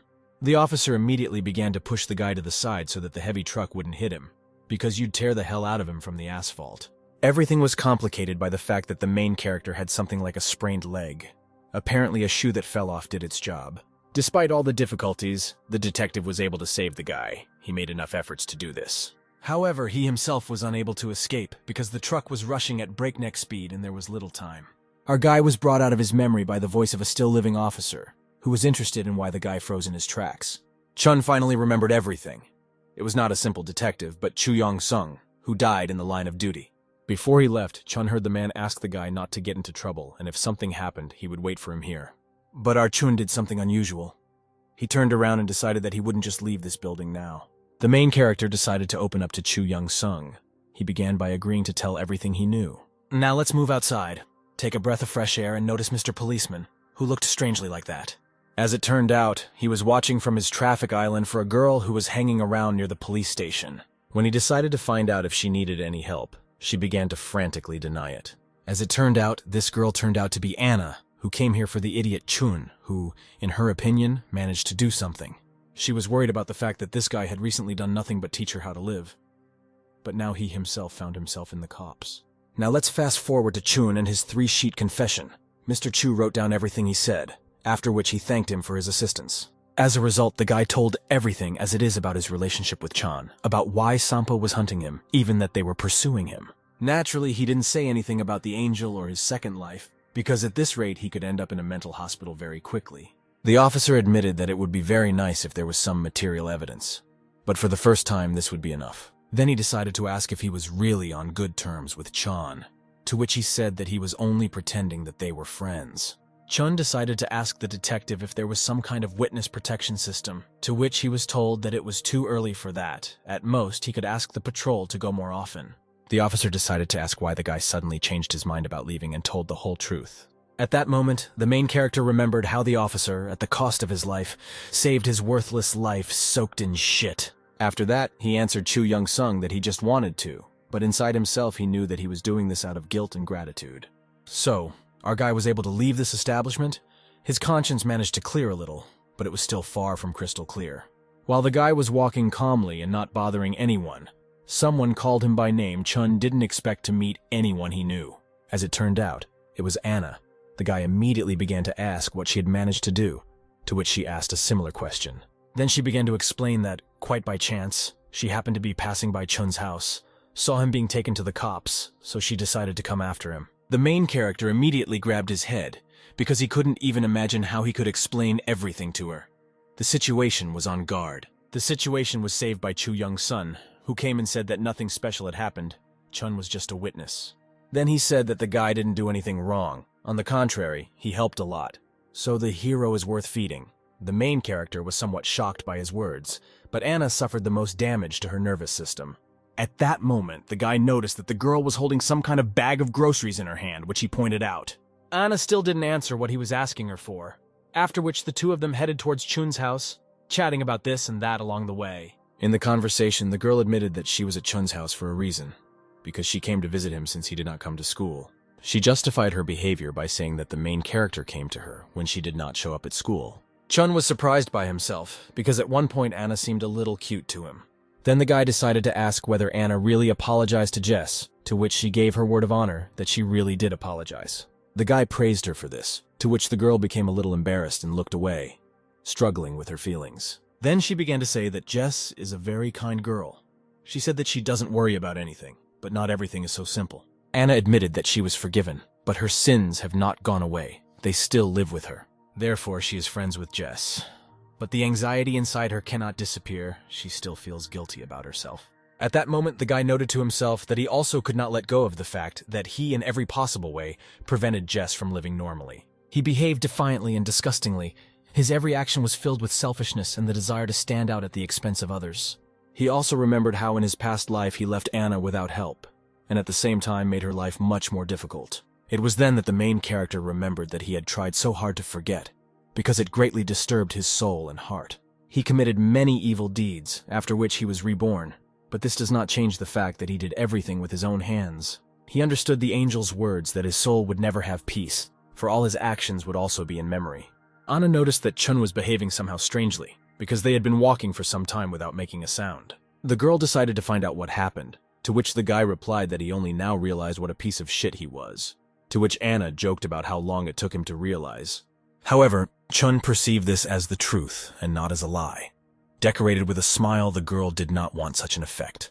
Anna immediately decided to somehow rectify the situation, namely, to check with the main character whether she had offended him too much. However, she did not have time to do anything, because it turned out that they were already near Chun's house, which means that this is where their roads diverged. Chun had already waved his hand, showing with all his appearance that that was all, and it was time for him to go home, after which he wished the girl good luck. However, Anna did not want to put up with this, so she invited him to dine together. It was not for nothing that she took the food. Chun was surprised by her proposal. He could have easily driven her away, but he didn't do this. He's a good guy. So Anna ended up at the main character's house. She immediately started cooking. She started by chopping vegetables. After some time, she was already checking the resulting soup for salt, so that it was not too salty. Sitting on the floor, this whole culinary whirlwind was watched by Chun, who would be happy to help, but it's better not to interfere here. He couldn't understand why he came home with Anna, and she immediately began to cook for him. It was somehow strange. However, it was good to watch, so he settled on the idea that there was absolutely nothing wrong with it. Then, having nothing else to do, thoughts entered his head that just reminded him of a cute puppy, but Anna was 100% a cat. However, he did not think through his lively theory completely, since he was called by a girl who said that everything was ready. The guy, out of surprise, couldn't find the words, so he agreed with her only with a nod. You can't pull a person out of heaven so abruptly. During the meal, the guy decided to ask the girl why she chose to cook vegetable porridge. Anna replied that she was worried about the main character's health, so she decided to cook something healthy. When she asked if it tasted good to him, he said that first he needed to at least try her cooking. After that, he said that he liked everything, and in general he did not expect that a girl like Anna could cook deliciously. The girl was happy with such a high rating, but after a second she began to say that it was more like rubber. Looking at his unchangeable nature, it finally began to dawn on Chun that not everything was so transparent here. The guy had considerable experience in communicating with girls, so he knew exactly what he was talking about. Almost 40 years of experience after all. That is why the main character understood that Anna's behavior was not strange, but just the most understandable. Apparently Chun made a strong impression on her, so she fell deeply in love with him. It's not surprising. He saved her from her drinking father and reprisals from her classmates. When the couple finally finished eating, the girl asked the main character if he was full after a positive answer. She began to take away the dishes. When she was carrying it, the guy told her to leave it because he would wash it himself, but the girl stood her ground. Then he took her hand to make her stop, after which he told this fidget that she was naughty. After that, he raised her hand up, which made her come closer. Then he told her that she was very cute today. Suddenly their gaze crossed. Chun looked at her calmly. Hope and expectation were felt in her gaze. After a couple of awkward seconds of awkward silence, Anna reached out to the main character, while she pursed her lips and closed her eyes. Chun also reached out to her, only he closed only one eye, and with the other he saw how Anna was pretending to be someone I don't understand. Our guy realized that something fishy was going on here, so he moved back slightly to give him more room to maneuver. Having assessed the whole situation, he began to cut his secret weapon, a mega click, which helps resolve awkward situations.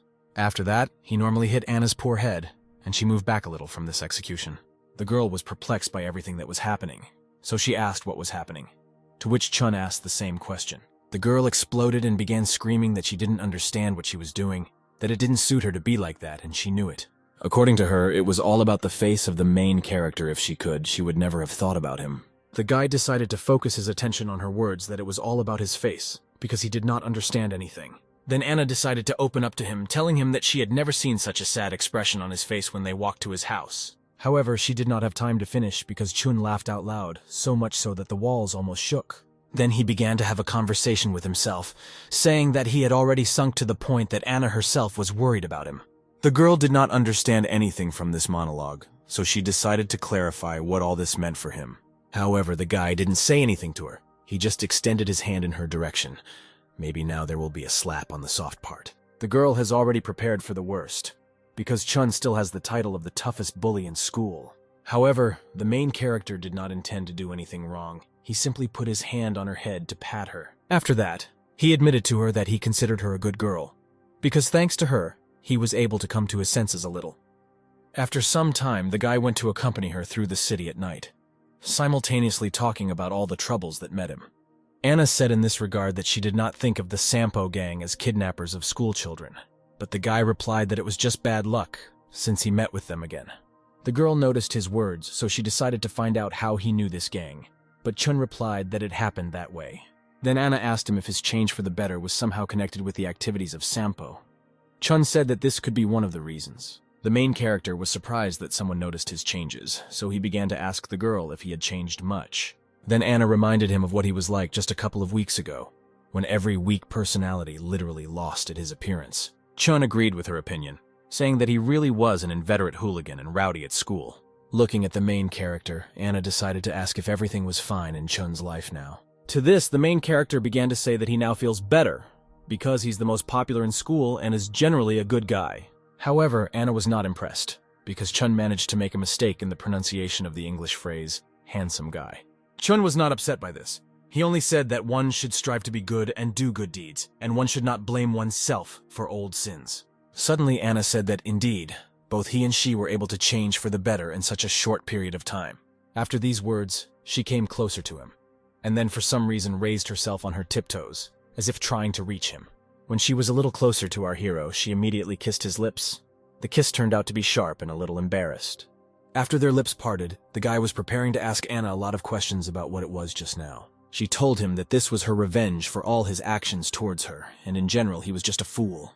After that, she turned sharply and ran as fast as she could, but she didn't explain anything, she just said that she had to go. The main character could not say anything about this. He only exhaled loudly, anticipating what awaits him now.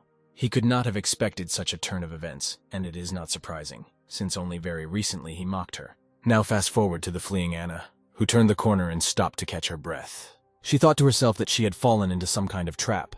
She did not understand why she did this. Now let's go the next day to school, where the guys were discussing our hero, who again did not come to school. One of them confirmed that Chun was not at school today since he personally went to his class. He was not there. Another kid said that there are rumors about him that gangsters stole him, so the main character is a fool for going there.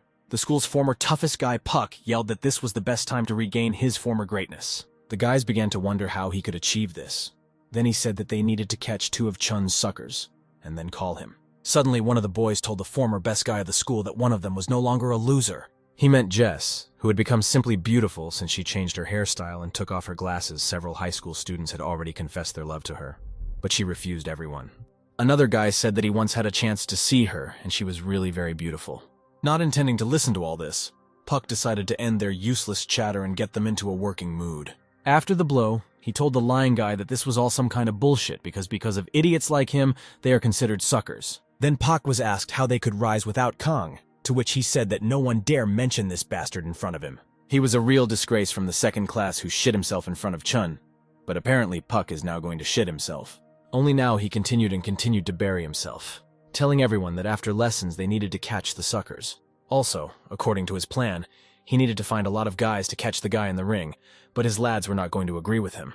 Then Chun, who stood behind Pak for some time, decided to start by praising the boy's plan, only asking why he couldn't cope with all this himself. The former toughest guy in school decided to find out who the impudent guy was who decided to contradict him.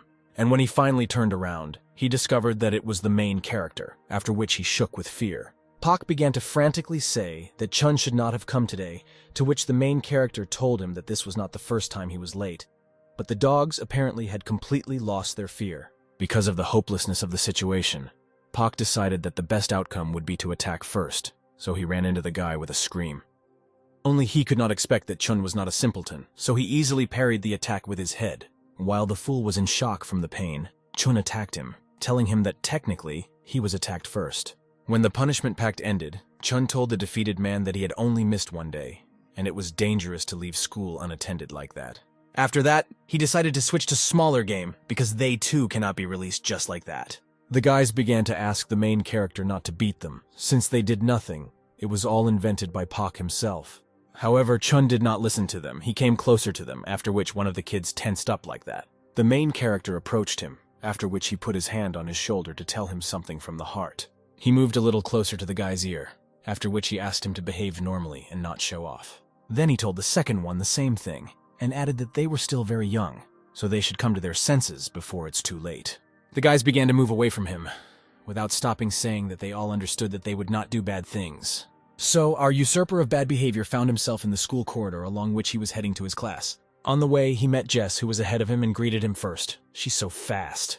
Then Chun began to ask the girl about how she was doing without him, to which she replied that it was good, but in general she should not be called a baby, as the main character called her. After that, the girl asked Chun how he was feeling, to which he replied that he was not hurt anywhere and everything was fine. Then she said that, thank God, everything was fine with him, which was very interesting to hear. The main character was surprised. Jess began to explain that she was very worried about him, since Sun was hospitalized and the main character disappeared. Listening to all this, Chun could not believe his eyes, because only just recently she did not dare worry about him. Just a month ago he mocked her so much that she even had a scar on her arm, and she cried every day. The main character noted to himself that he finally began to see that he was truly beginning to change. Suddenly the boy felt someone's gaze on him, and he was right, because Anna was watching him from around the corner. Then Chun decided to go to her, telling Jess to wait for him here and not go anywhere. The girl did not understand anything. Now let's fast forward to Anna, who at that moment was trying to catch her breath from the tension that had just subsided. She seriously began to think that she was damn lucky, because a little more, and the main character would definitely have noticed her. Then she again began to think about her past actions. She could not understand why she had done this. That unexpected and tender kiss was still in her head. She didn't know how Chun would react to it. After that, she covered her face with her palms, as she did not understand anything and was tossed around in her feelings. She began to make excuses that the kiss was due to the fact that a romantic situation prompted her to do so. She couldn't even imagine that during her mental tossing, Chun stood next to her and watched her. Then he decided to break the resulting silence, so he asked the girl why she was hiding here. The scream that Anna just made could be heard in almost every corner of the school. It was so loud. Jess, who heard this, immediately realized that it was her friend. Only recently Chun went there. Something was wrong, that's all. The main character, trying not to swear, holds his cheek, which he just got very badly hurt. In addition to the scream, Anna gave the guy a normal slap in the face. Chun asked why she was so mean to him. She said that it was because of surprise. Then the main character told her that no one forced her to stand here and hide from him, and what was she doing here in general. Anna looked at Chun and was amazed at his calmness, as if yesterday's kiss meant nothing to him. She decided to leave him, since he apparently didn't care about her at all. She was just so worried about him. Then Chun grabbed her hand, after which he asked what was happening, but instead of an answer, he received a woman's tears. The girl began to scream for him to let her go as soon as possible, to which the main character pulled her towards him and hugged her. Then he told Anna to calm down first, after which he told her that he understood what she was getting at. At the end, he added that only after she stopped crying would he discuss everything with her. The girl began to calm down. Chun thought to himself that he absolutely did not expect this particular turn of events. It was all some kind of confusion. However, now nothing can be done about all this, because first you need Anna to calm down.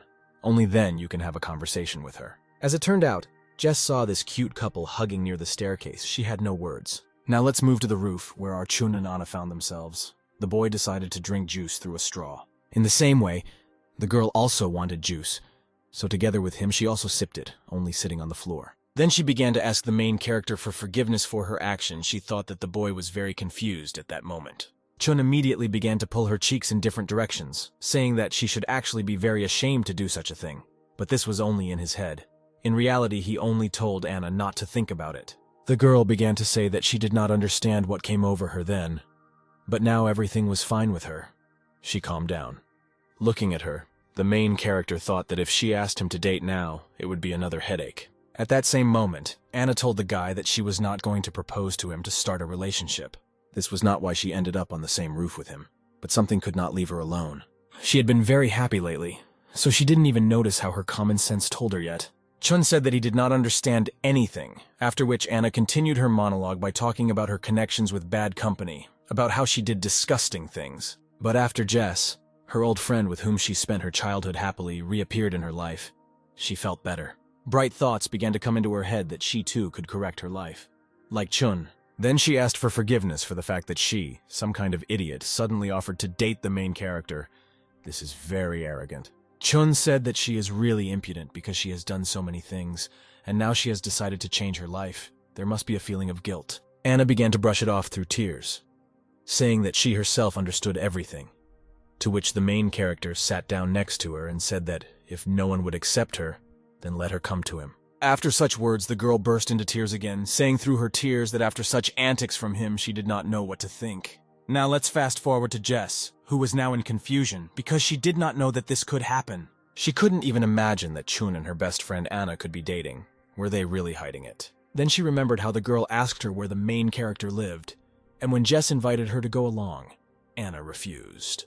It was precisely because they were dating that she decided to go to Chun alone. How it happened that Jess didn't understand anything is not clear. The girl should be sincerely happy for her friend, but for some reason joy did not fill her heart. And when she remembered the scene of Chun and Anna hugging near the stairs, she felt her heart clench. Suddenly, she noticed how a crowd of school children had gathered away from her, so her thoughts dissipated and she went to them. As she came closer, she saw a woman come to teacher Hannah and demand that her daughter be given to her. Suddenly, Jess recognized in that strange woman her own mother, who had long ago abandoned her alone against the whole world. The woman turned to her daughter, after which she said that they had not seen each other for a long time. Her face did not change. Jess began to wonder what happened that she came here, but she could not get an answer. Her mother grabbed her hand sharply and then led her along. She walked almost at a run, not paying attention to the crowd and her eyes, which were completely attentive. There were whispers within the crowd that her shaman mother had seriously come for Jess. The rumors did not lie. Suddenly, an image of his girlfriend appeared before Chun's eyes, who was crying very hard and could not stop. It was so unexpected and realistic that the guy called the girl's name out loud. Anna didn't understand anything. The main character was shocked by what he just saw. He thought that something was wrong with the girl. Then he asked Anna if Jess had been molested while he was away. After a negative answer, he said that he had to go. Fast forward again to the girl being led away by her mother. Jess asked her to stop to get her things. The mother told her that she would not need them in the future, which sounded very wild and incomprehensible. The girl was confused. Then her mother explained to her that from now on, Jess did not have to go to school. She would no longer need it. Then the girl let go of her hand, after which she asked what it all meant and why she would stop going to school. The woman said that from today, Jess will be the same shaman like herself. The girl was naturally indignant, began to object and say that she had disappeared for a whole year. In response, the woman slapped her in the face and said that she was her mother. Of course, she called her a stupid girl, after which she told her daughter that she herself did not like all this. However, if Jess does not obey her mother, her life will soon end, which she told the girl about. Then the mother began to explain that an evil spirit was flying around Jess, and a very strong one, so she needed to leave as soon as possible. Despite all the danger, the girl said that she still wanted to stay here, since she had only recently stopped being an outcast. It's better for her to live the way she wants and die soon, than to live in a golden cage away from her friends like a shaman. In response to all her hysterics, the mother prepared only one weighty argument, in the form of her dense blow with her palm. However, she failed to hit her beloved daughter, since Chun was able to stop her hand halfway. After that, our hero absolutely calmly said that he had come across a very wayward aunt. Then he decided to tell her that on school grounds any violence is prohibited. This is the most basic rule. Chun decided to make fun of her, saying that the auntie did not know about this, since she only communicated with spirits. Our hero immediately realized that it was Mother Jess, who was now sitting on the floor and quietly crying. The auntie broke free from the tenacious shackles of the main character, after which she said that he was a real impudent person. He began to wonder what was actually going on, but the woman screamed that it was all him. As it turned out, it was Chun who was the same evil spirit who was next to Jess, and it was because of him that the girl would die. Both the main character and I did not understand anything, so Chun decided to ask his mother what the matter was all about. He decided to clarify whether he had heard that he, the guy who helped Jess, wanted her to die as soon as possible. The woman answered his question in the affirmative, adding that it was he who threatened her daughter and molested her. She also said that she had never seen in her life how there could be so much dark energy around one person. Chun inside himself could not believe what he heard, because this can't be, because of him Jess died, but in a past life. But at the same time, this didn't look like simple chatter to everyone, because no matter what Chun looked like now in appearance, he had the soul of a 40-year-old man.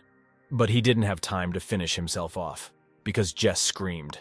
She began to justify the main character, saying that you shouldn't say what you don't know, since Chun helped her. Chun, who was standing on the side, heard someone on the side say that Jess's mother was a purebred shaman. Then the whispers became louder. The fire spread to the girl herself, and now they began to believe that she, too, would now become the same. The girls whispered that they never thought that such crazy shamans really existed. The woman did not want to endure all this, so she told everyone to shut up, otherwise heavenly punishment would overtake them. The crowd didn't take her seriously, so they began to imitate her, but the crowd couldn't calm down. The hardest thing at that moment was Jess, so our hero realized that he couldn't leave everything as it was. Therefore, Chun turned to Jess to tell her that she should calmly go home today. Then our hero simply turned his back to her and loudly said that there was nothing he could do about it. At his words, the girl fell to her knees, as her only ray of hope had just turned away from her. The crowd, which had just been eagerly discussing Jess's family, switched to Chun, who suddenly became cold. They also said that the main character was actually always like this. He was just pretending to be good. Jess began to go through her memories associated with Chun, the first of which was when she admitted that her mother was a shaman. Next on the list was the moment when the main character accepted her for who she is, with all her suckerish beginnings. The most vivid memory was when he swore with his life that he would help her stop being an outcast. Her mother decided to take advantage of the current situation, saying that the main character had never been her friend. This was a very mean man who was going to ruin her life, so the two of them should leave this place. Now let's move to Jess's mother's house. Everything around her says that she is not an ordinary person, but a special one. The woman, looking at her little blood, said that she was just a pitiful brat who did not understand anything. The only way to save Jess is to take the path of a shaman, as her mother did, but Chun cannot live. The woman threw some strange book at her daughter's feet, from the cover of which it was impossible to understand what it was. As her mother said, this is a book that describes the basic principles of communicating with spirits. You need to talk to them in a special way. She went on to say that Jess is a little lucky since she is her daughter, which means she already has some predisposition. She also said that she herself did not want all this. Her daughter said that she was not angry with her because she understood her. In her opinion, her mother did not specifically call her and did not want to see her when she came to her in order to protect her from the second world, only since it so happened that her mother came here to save Jess. It's better for the girl not to know the happiness that happened to her recently. The girl's mother told her to stop crying, although she herself hid her face with a hat to hide her tears. When Jess calmed down a little, she reached for the book, but could not even touch it, as it was snatched away. It was Chun who somehow came here reading a book. He said that there were a lot of strange letters here. The main character believes that learning such symbols and their meanings is completely useless. It is better to learn English. Jess naturally wondered what our protagonist was doing here, but he abandoned her. Her mother was also interested in a similar question, only it was in a slightly rougher form. She wondered what this impudent fellow allowed himself to do and what he was even planning to do with her only daughter. Chun told her that he, as she had said earlier, definitely deserved death as the best gift. He offended Jess in every possible way, teased her, mocked her. It was he who made her an outcast at school, at whom everyone laughed. From such words, my mother was simply beside herself with anger. She could not keep everything to herself, so she squeezed her fan tightly. Then, shouting that the main character was a real bastard, the woman hit him in the face with a fan. Jess immediately worried about her biggest savior and the worst offender in the world. Chun endured this blow without objection, after which he said that one blow would not be enough. It would take around 1,000. The woman, unable to withstand such strong emotional shocks, through tears asked this demon what he needed from her. After her words, the main character said that he needed her to fulfill only one small request. He asked Jess's mother to allow her daughter to continue studying, and he swears on his life that he will protect her until she finishes school. After that, the time around fell into silence for a while, giving the opportunity to think about what was said. After some time, the mother is the first to break the silence, saying that Chun is too pathetic for coming here to say this. Even looking at the main character disgusts her, so she told him to get out of sight. Without moving from his place, our Chun asked the woman whether Jess would die in the near future. Then our hero asked the shaman if she really saw this in her visions. Without revealing the veil of uncertainty, the woman only said that the guy needed to leave this place and no longer appear in front of her eyes. Suddenly, the reality around the fat became gray. The colors ceased to matter, after which someone asked the woman if she was sure of her decision. Then Mother Jess turned around and saw before her eyes the very angel who saved the main character. The shaman immediately fell to her knees, after which she began to ask the representative of heaven why he had come to such a dirty place. Then the angel told this mediator between the world of the living and heaven that he did not want to frighten her at all. Inside herself, the woman simply could not believe what she saw, because she had only seen such a high sacred aura in books. Then the shaman began to ask whether the coming of part of heaven here was connected with her sins, to which the angel replied that he did not come to ask for sins. It was then that the woman realized that it was all about Chun. It was because of him that the angel of the highest rank himself descended from heaven. After this, the woman became furious because she did not want to let Jess go with the main character, since he would certainly destroy her. Then the shaman decided to ask if the angel really came here to send her daughter to certain death. Jess's mother began to sob, after which she began to say that it was all her fault. She saw in visions how her daughter was sitting tied up in some abandoned place, scared and crying, and soon she was dying. But the worst thing, in her opinion, was that all this time she did nothing but call the name of the main character. Jess called that dirty bastard Chun, who bullied her for a long time and ruined her life. After her serious monologue, the angel realized that this was not an ordinary woman. She had some abilities. The shaman began to say that it was not because of him that her daughter's life would end. But no matter how much she wondered, Jess's future did not change. Thanks to Chun, she would be in danger. She also said that she herself is not happy that her daughter is being banned here, but there is no other way. Then she began to sob again, while screaming that she was ready to give her life so that the angel would save her daughter. The representative of heaven said that he was extremely sorry, but he could not make such a promise. As he said earlier, he didn't come here at the behest of heaven, so he cannot simply interfere in the destinies of people. After his words, the woman became quiet and told the angel to forget everything she had just said. When she said her last word, the miracle of heaven said that he had been watching her daughter for some time. She's very friendly, Jess. Even when they pestered her and bullied her, she did not blame anyone and even worried about her offenders. As the woman said before, this little girl is the complete opposite of the obnoxious main character. The shaman decided to ask again whether this Chun was constantly pestering her daughter. She received an affirmative answer. The angel also said that it was he who made Jess's life change for the better. The mother simply could not believe her words. Since this simply could not be true, this could not happen. She thought to herself that Jess had never opened her soul to her. The girl had to go through a lot. The woman fell to her knees and began to sob again. Now she began to say that she was unworthy of being a mother. Afterwards, she began to say that she had not brought anything bright into Jess's life, so the angel could do whatever she said. She would not contradict anything. The heavenly resident extended his hand to the shaman and put it on her shoulder, saying that she did not understand him. He did not come for her decision. He just wanted to tell the truth that nothing in the world is predetermined. No one ever knows exactly what will happen. He went on to say that there are many factors influencing the future, so it is not yet certain that Jess will die. From what she heard, the woman jumped up from her knees as she realized that her daughter could still be saved. When she wanted to share her thoughts with the angel, he immediately disappeared, allowing time to pass again.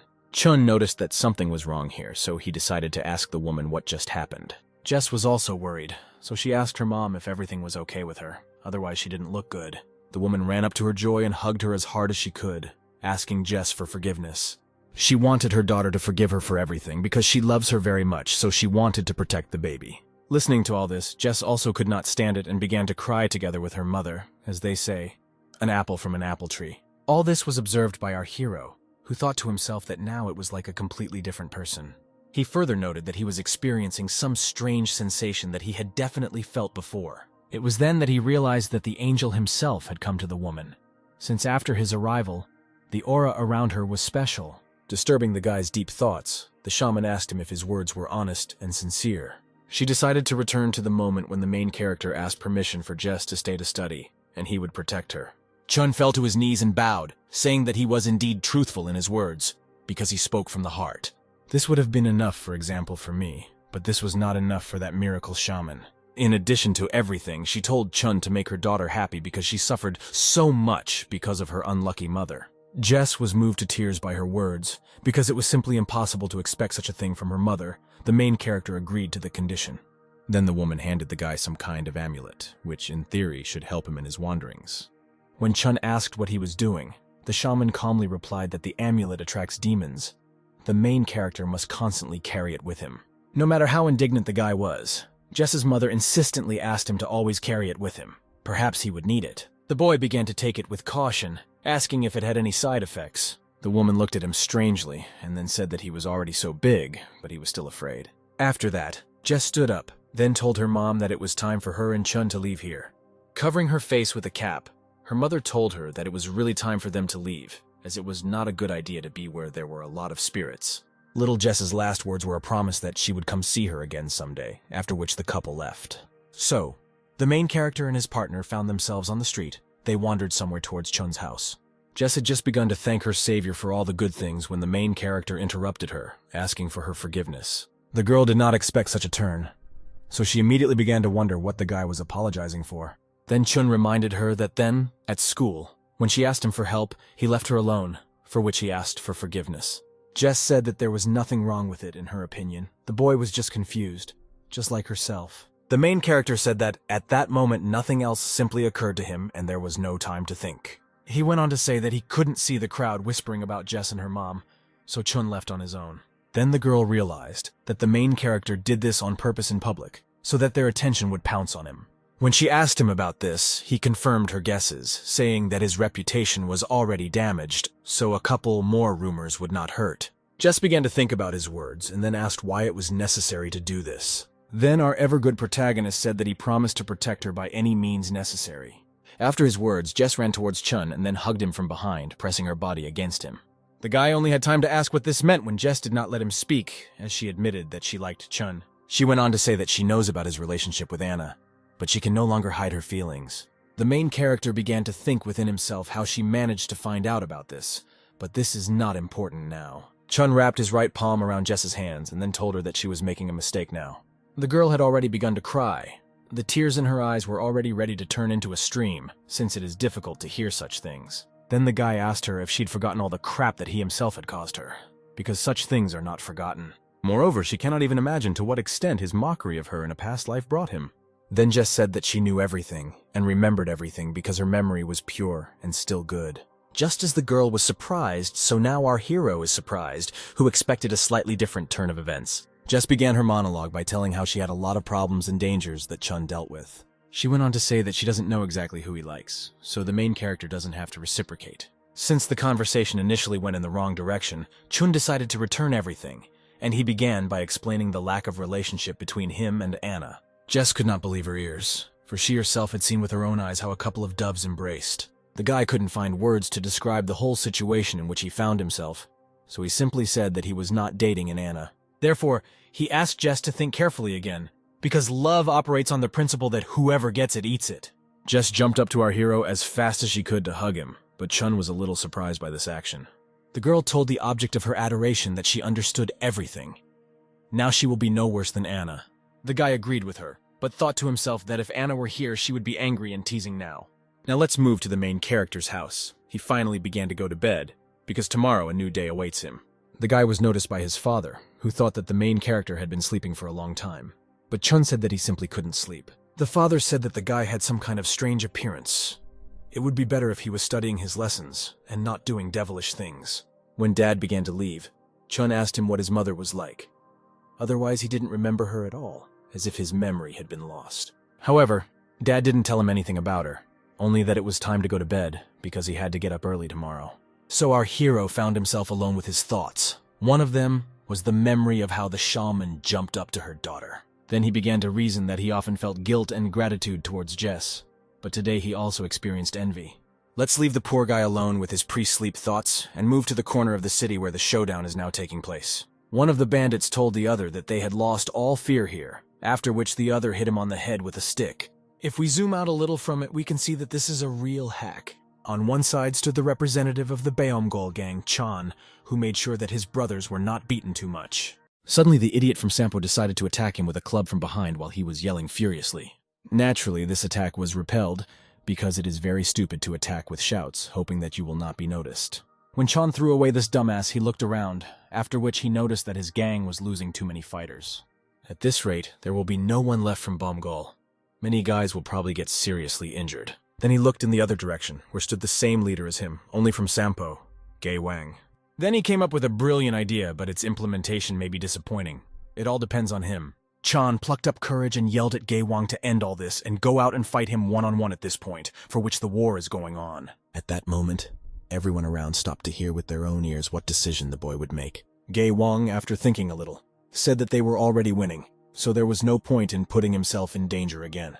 Then Chan yelled at him again, saying that they both understand the futility of losses due to this point. Everything can be resolved quickly. As a super argument, he said that Gay Wang apparently simply shit his pants, and that's why he doesn't agree. The boy said that he would not fall for such a stupid provocation, but since Chan was asking so, it would not be polite for him to refuse. Beomgol's representative began to take off his watch, preparing for a serious maul for the point so he couldn't lose. After that, he approached Gay Wang in one swoop. Chan was ready to strike, but the boy was faster. Chan's left fist was caught by Gay Wang's hand, but his left hand was able to reach its target. Mr. Purple Jacket said it wasn't a punch but a mosquito bite, then swung it and got it again. After the blow, he told himself that he was fighting some kind of freak, so it was time to change something in his tactics. He told Gay Wang that it was time for him to stop waving his arms and start fighting like a real man. Then the dark man decided to hit Chan's poor little head with his left foot in order to knock him down on the spot. Chan just thought that now the boy could be captured, but Gay Wang hit him with his second. The guys from the Beomgol gang began to worry. As we can see, Mr. Purple ended up on the floor and a knife magically appeared next to him. Chan realized that Gay Wang was a really good fighter, so he decided to ask him if he was really from the Special Forces. Suddenly, Bumgalevsky realized that something was wrong here. since for some reason the boy was in no hurry to finish him off. Then he noticed that Gae Wang was somehow looking suspiciously and warily at the knife that Chan was in his hand. It was then that it began to dawn on the purple one that something terrible had happened in the dark man's life, that he was now afraid of the knife. Gae Wang was indeed somehow excited. He raised his hands into a fighting position. His eyes were full of fear. Then, Chan suddenly threw away the knife. He did it as pathetically as possible. The only thing missing was the fanfare. After that, he began to get up, holding his head, saying that everything was already hurting him. Then he said that he is a real man, so he will not cling to every opportunity to win. Gae Wang, looking at his truly honest act, said that he was a fool, since he would soon regret how he would die. As was the case before, the boy continued to beat poor Chan, who could not do anything about it. Gae Wang struck at him as if his fists were snakes striking their prey with quick thrusts. The crowd watching this fight had mixed feelings, as some were happy that their boss was winning, while others were depressed as Chan was beaten. One of the guys even said that he couldn't stand it anymore, so he decided to go out and help the boss. But he was stopped. The guy who didn't let him go out said that you need to respect Chan since he volunteered for the fight himself, so he shouldn't be disturbed. Things weren't going well for the purple one, but now he was finally able to strike at the enemy. However, he was unlucky this time too, since Gae Wang caught him, ducked down and launched a counterattack, so much so that the breath almost left Chan. The boy again began to burn with the desire to go out and help his boss, because it wouldn't be long before he died. The second one said that they couldn't do that, since Chan had come out to fight for them. They needed to respect him, especially since he was still standing.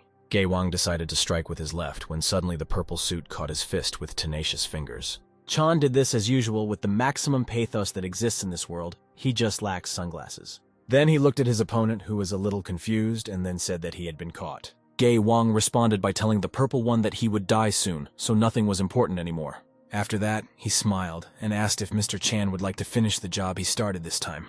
When Gae Wang decided to pull his hand out of the grip, he didn't succeed. His opponent had a lot of strength. Then Chan clenched his free fist, and then decided to ask again who should die now. Gae Wang realized that there was no way for him to dodge the blow, so all he could do was defend himself and block the attack. He did so. He was able to block Chun's fist, but the blow was so powerful that he flew off. Chun's boys rejoiced. The boy ended up on the floor.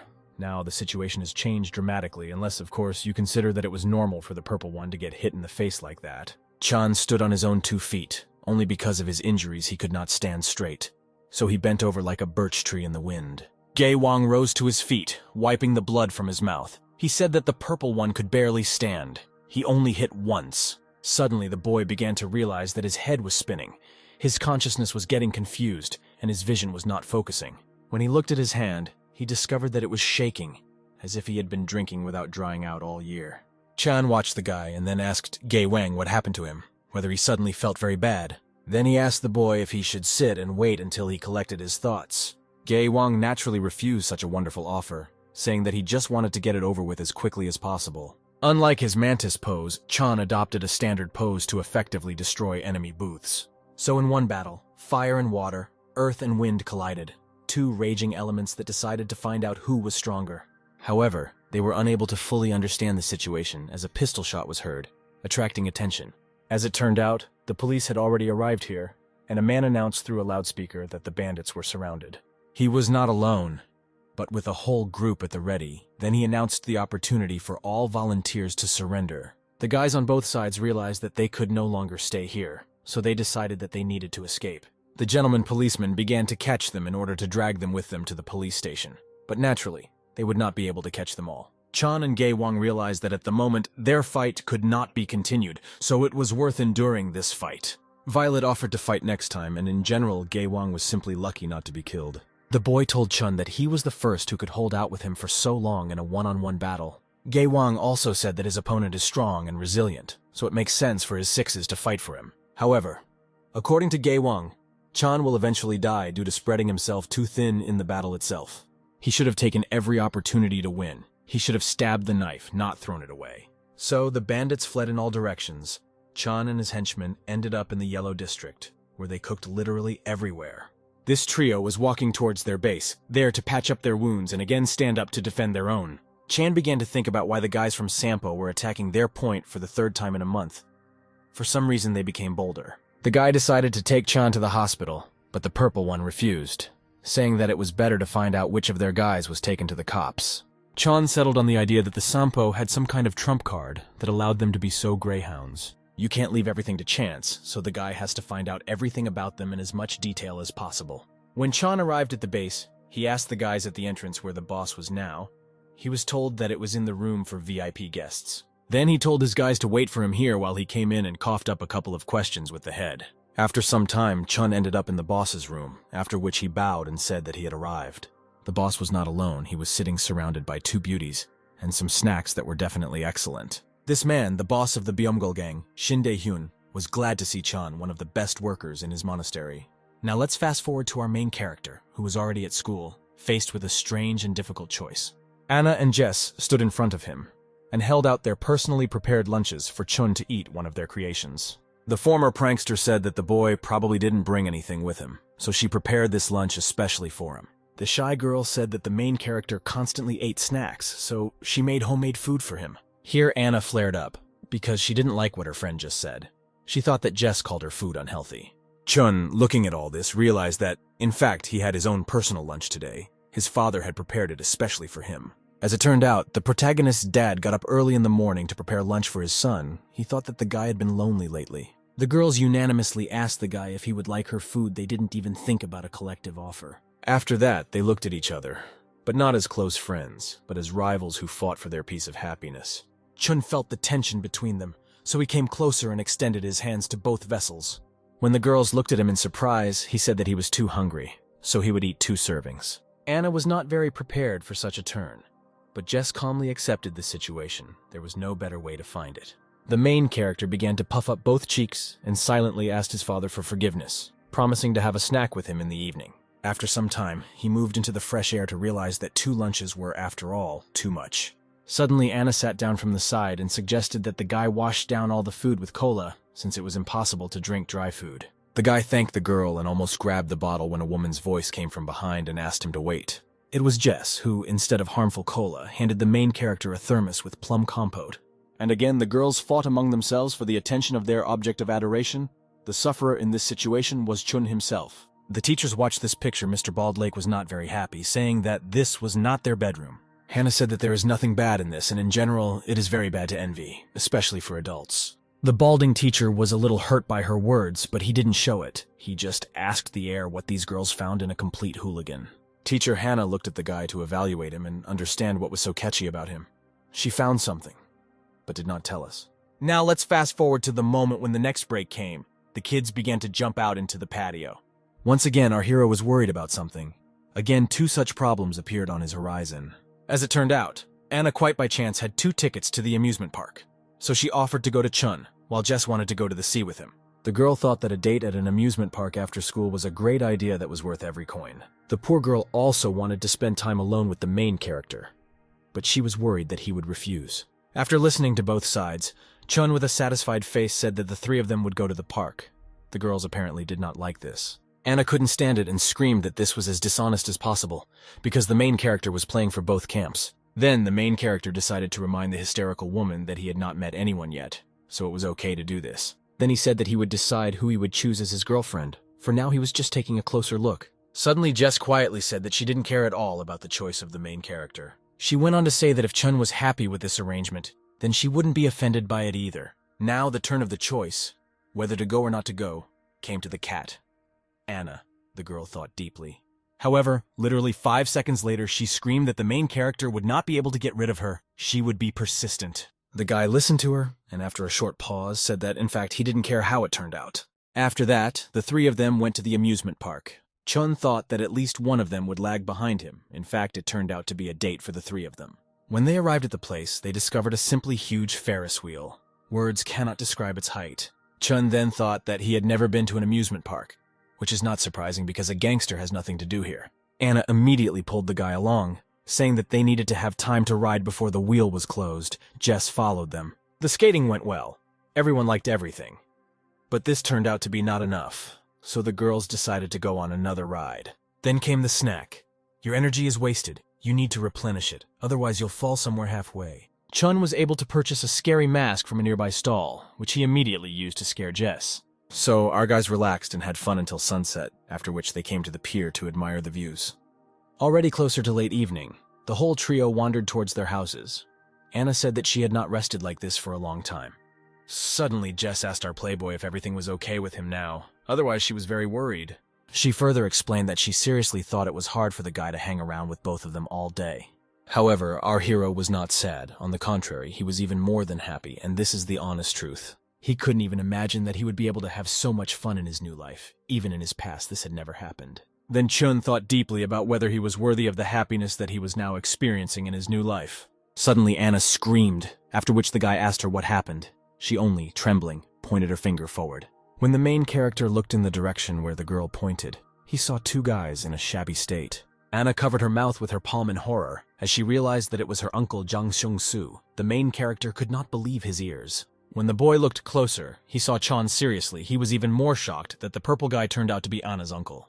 The girl immediately jumped to her little blood, trying to understand what was going on here and why he was covered in blood. Anna was already preparing to cry for the deceased Chan, but his assistant said that he was still alive and breathing.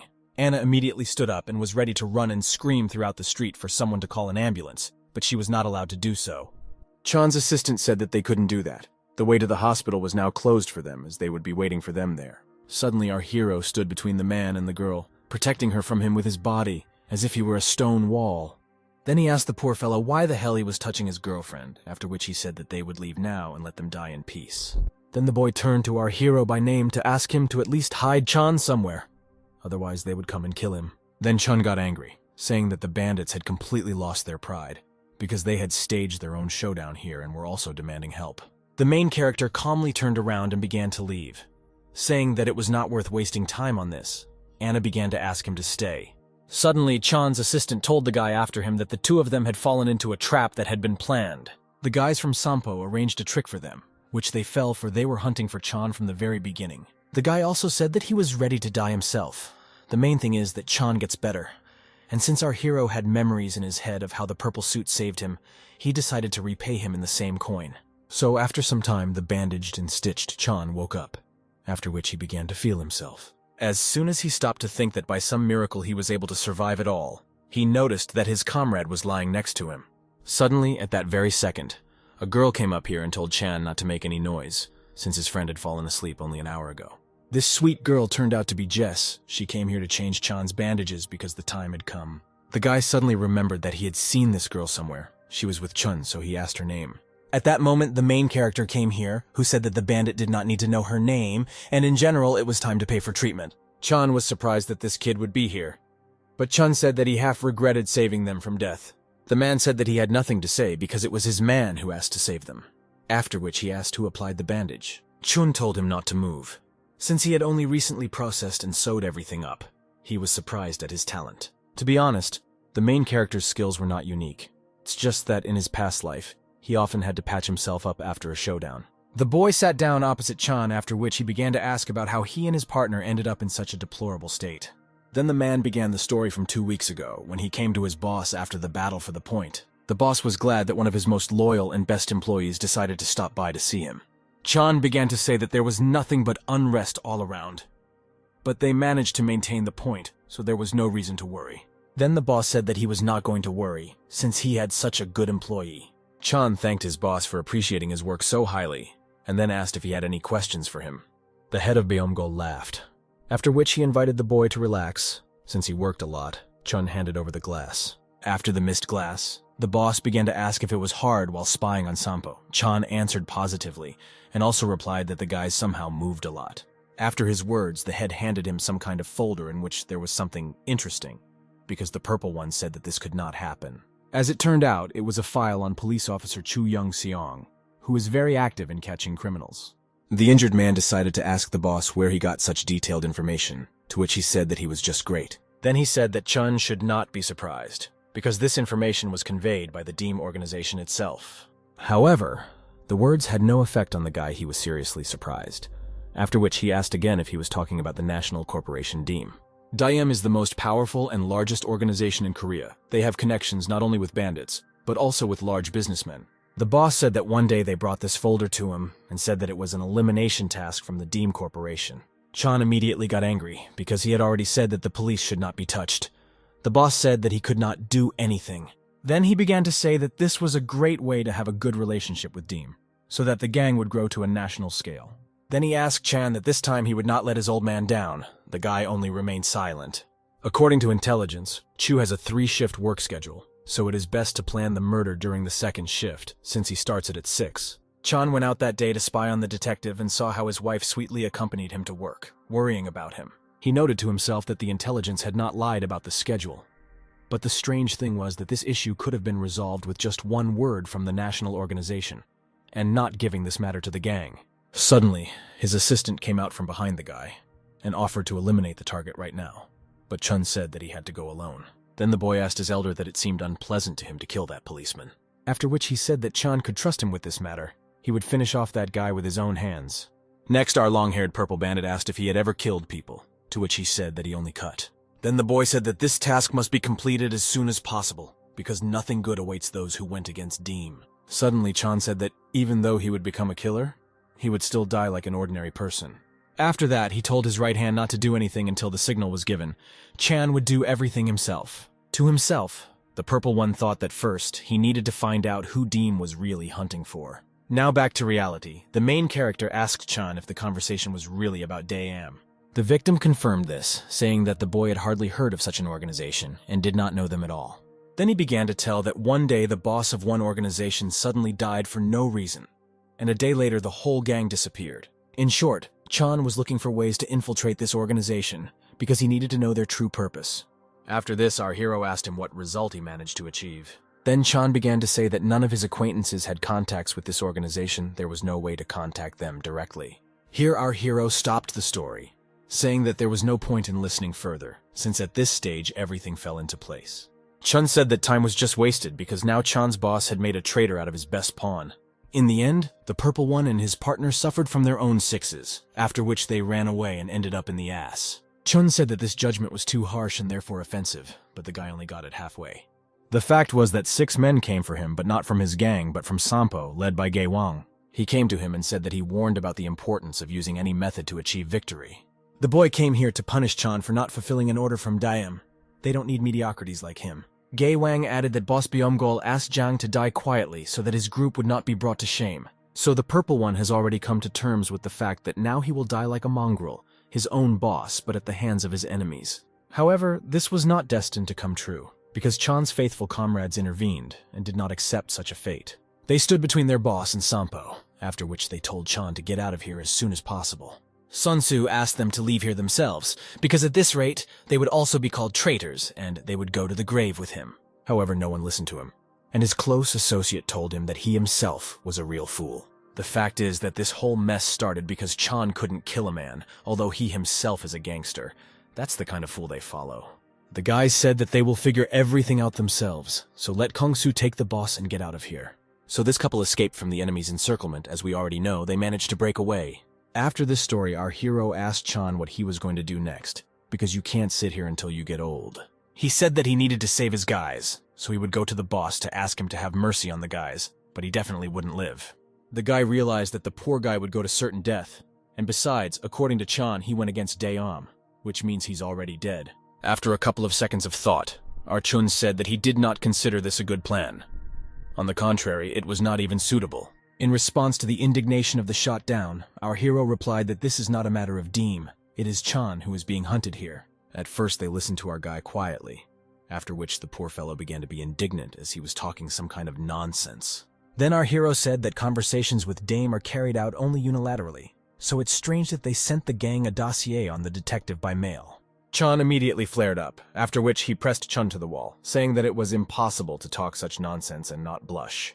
Our hero did not tolerate this attitude towards himself, so with one deft movement, he pulled himself out of the grip. After that, while Chan was clearing his throat, Chun told him that he couldn't move, otherwise the stitches would come apart, and in general he needed to think about who would benefit from his elimination. The injured man could not believe a word the boy said, because he knew that everything written in the dossier was the pure truth. He saw with his own eyes that the graph described there was 100% consistent with reality.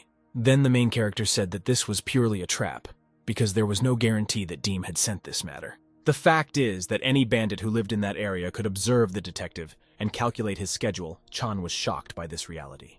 I'm shocked. This whole nonsense with the order from Deem was started by none other than Gay Wang, because he needed to eliminate the purple suit in any way. He aimed at the weakest point, fear of such a dangerous and influential gang, so they fooled the bandits. On the other hand, our main character believes that such a situation can work to their advantage, because they will bury themselves.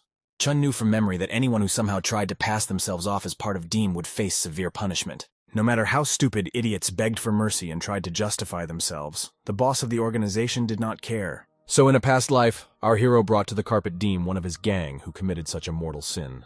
The most influential bandit in Korea, looking at that pitiful human spawn, could erase a person from the earth with one word. So the fool, under the leadership of Chun, was taken to an unknown direction, after which no one ever saw him again. Deem's boss addressed our hero by name, after which Chun bowed before him, asking for forgiveness for the inconvenience caused. Then the boss came a little closer to him and said that our guy was very smart, because in another day he would have killed the whole gang. Chun naturally asked how our hero knows so much about an organization about which there are only rumors. The guy only said that if he told the truth, Chun certainly wouldn't believe him, and might even consider him crazy. In parallel with this, in another place, his henchmen came to DM's boss to say that their organization had covered up. The boss said that he was surprised that there were still so many idiots in this world who couldn't see beyond their own noses. After that, he gave the command to the guys to gather, because he personally wants to visit the fool Gay Wang, who doomed himself to death. Let's go back many years to Chun's past life. Then he was in Sampo, his mentor was Gay Wang. Our hero asked him if it was true that he had previously served in special forces, after which the mentor said that, apparently, Chun had received few blows. Then the boy began to ask why Gay Wang became a gangster, because law enforcement agencies pay a lot of money. The dark man asked him where he got such information. The main character said that he heard the conversations of passers-by. Then Gay Wang replied that working for the state, you won't earn much. Chun couldn't believe it, because he thought that the special forces defend the honor of the country, which means they should receive a lot. After this, our hero was grabbed by the cracker and pressed against the wall, like a pathetic mongrel under a fence. Then Gay Wang began to explain that all such big words as honor, faith, hope, and justice are only a cover for true intentions. At the end, he added that if he heard something about honor from the guy again, he would be in trouble. Remembering all this, our hero noted that in those days Gay Wang was simply incomparable, so it is very strange that he simply covered himself with Deem. Everyone who at least somehow covered up or ridiculed this terrible organization did not enjoy their fame for long. There were no exceptions. Therefore, Chun could not believe that Gay Wang could not know this fact. Apparently, he was up to something. Now let's fast forward to the commando himself, who had just received a slap in the face from his boss because he was shocked by his action. Then he started yelling at Gay Wang, asking him why the hell he was pretending to be Deem in the first place. He not only sent important documents on their behalf, he also arranged a showdown with Chan under their pseudo-cover. Then Gay Wang said that the boss himself said to eliminate Baumgol by any means. But the boss said that there is a limit to everything. Then he turned to his assistant and told him that they were not in business at all. Everyone needed to keep their mouths shut. Then Gay Wang suddenly smiled and said that perhaps it was too late to sort it all out, because punishment was already literally outside the door. Literally a second later, one of the Sampos appeared, who said that a crowd from Deem had already gathered on the street. It was then that the boss sat down on his ass, as he realized that the most cruel death was hanging over him and his gang. These guys in formal suits will not stand on ceremony with anyone, so it's better for them to stay out of the way. After a while, these guys went up to Che's office, after which Deem's representative said that Sampo was a gang from the village, since their main lair looked like that. It was the head of the organization himself, Kim Chun-ho. He came here in person to look into the eyes of the idiot who hid behind their name. Chi moved into an even more panicked image, a little more, and he fears that Gay Wang behaved with dignity. The boss immediately shouted that he had nothing to do with it. It was all started by none other than that guy who imagined himself immortal. After that, Gay Wang calmly took a couple of steps towards Kim Chun-ho, after which he said that he was glad to meet you, and asked for forgiveness that he had to visit such a wretched place. Deem's boss was a little surprised that the boy knew that he would come here to show him off, and even greeted him so kindly. After this, Gay Wang admitted that he was expecting Kim's visit, since this is the only way to see him in person. Here Chi joined the conversation, who was not in the mood because this idiot was up to some kind of bullshit. Without saying a word, Gay attacked his LJ boss, making a very accurate blow to the lower part of the jaw. Che, trying to catch his breath, began to ask what this guy was doing now. He replied that the role of the boss was over. Gay Wang then slammed his boss into the floor with such force that the walls around him shook. The boss's hand reached towards the light and then dropped. After this, Kim Chun-ho said that the guy apparently wants to die very soon, since he not only covered himself with his organization, but also staged a coup before his eyes. Gae-wang bowed to the boss again, after which he apologized for his bad manners. But this is the only way to call Boss Deem here to propose to him. Then the old man reasonably asked what benefit he would get from this abandoned village, after which he ordered his guys to seize the insolent man. Then Gae-wang told Kim that there were plans to build an airport in this area, and build a new city feature, which would contribute to the development of the area. Since Dam must operate quietly, he will not be able to resolve all the conflicts here, so the guy can serve and deal with all the problems. Then the head came closer to him and said that he apparently knew something, but there was a catch in the form of other gangs. Gae-wang replied that it was only a matter of time, since he had already managed to move the largest stone. Then Kim told him that if the boy did not deal with all the gangs within 2 weeks, he would be accepted into Diem.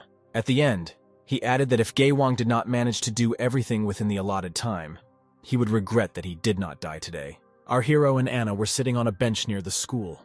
The girl asked the guy if everything would be okay with Chun. Chun was somewhat enraged by the question asked. He said that his girlfriend's grade dropped by 50 points since she was worried about another guy in front of him. The girl was surprised by the phrase about a friend, and asked our hero why she was suddenly his girlfriend.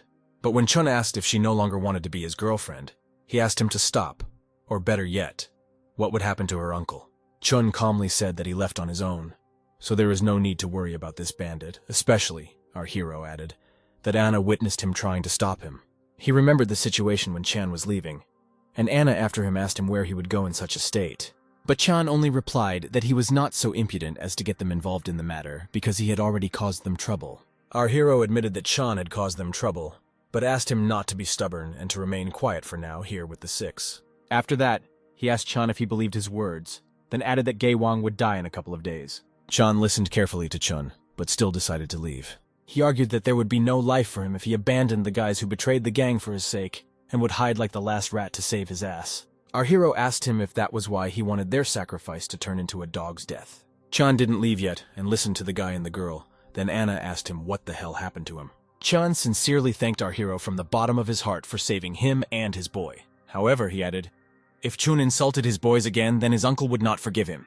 Chun, sitting on a bench with Anna, called Chan an ungrateful idiot, because he had been looking after him all night, and he, as gratitude, destroys everything and runs away. The girl told our hero that he was wrong too, because for some reason he was being sarcastic to him, to which our hero decided to make one thing clear, since they started talking. After that, he said that he hated gangsters, even despite how noble they pretended to be. After all, their real face is to torment and threaten others. This is exactly what they live on. All their justice is ultimately aimed at personal gain, even in the most insignificant matter. Therefore, our hero added, no matter how honest and noble Chan pretends to be, he is also one of them. He will kill so many more until he becomes the boss of Beomgol. The girl listened to everything carefully and carefully asked our hero how she was. She said that she too is the daughter of a gangster, which means that if her father is worthless trash, then so is she. The girl's speech infuriated the guy a little, because the fact that she's the daughter of a gangster has nothing to do with what he said. The girl replied that she understood what our hero wants to say, but it's hard for her to accept that Chun calls all gangsters scum. Anna shared a little story with our hero as a child on her birthday. Her father was always busy drinking somewhere. The only one who remembered her was Chun. He always took care of the girl. Every time she was sick and in the hospital, her uncle paid for her treatment. And when her father became useless in the gang, Chan often gave him work. He was the only one who did it. Chan may have certainly caused harm to many, but he never abandoned his people, and those associated with him in trouble. Our hero exclaimed that this does not change anything. He is still the same bandit, to which the girl asked him not to judge people by any one trait. She also added that Chun himself was once the worst bully in school, but now he is completely different. These words of the girl somewhat surprised the guy, but he had nothing to object to the girl. Our hero looked at Anna and thought that he couldn't even think that this girl could think like that like an adult. It was already getting light, and the couple headed towards the house. On the way, the girl again asked the guy if everything was okay, to which our hero furiously replied that Chan was safe. Our hero repeated this more than once. Our hero added that Sun is also not a fool because he probably already guessed that it was all a deception. After these phrases of the guy, the girl exhaled a full chest of air and said what a relief. Our hero continued to think about Chan. He repeated that Chan should not act recklessly. Suddenly the girl interrupted his thoughts and confused him with a question about how he knew the gangsters so well, to which our hero nervously replied that he simply knew that's all. Anna immediately thought that someone from his family or relatives was also a gangster. but Chun still couldn't explain it properly.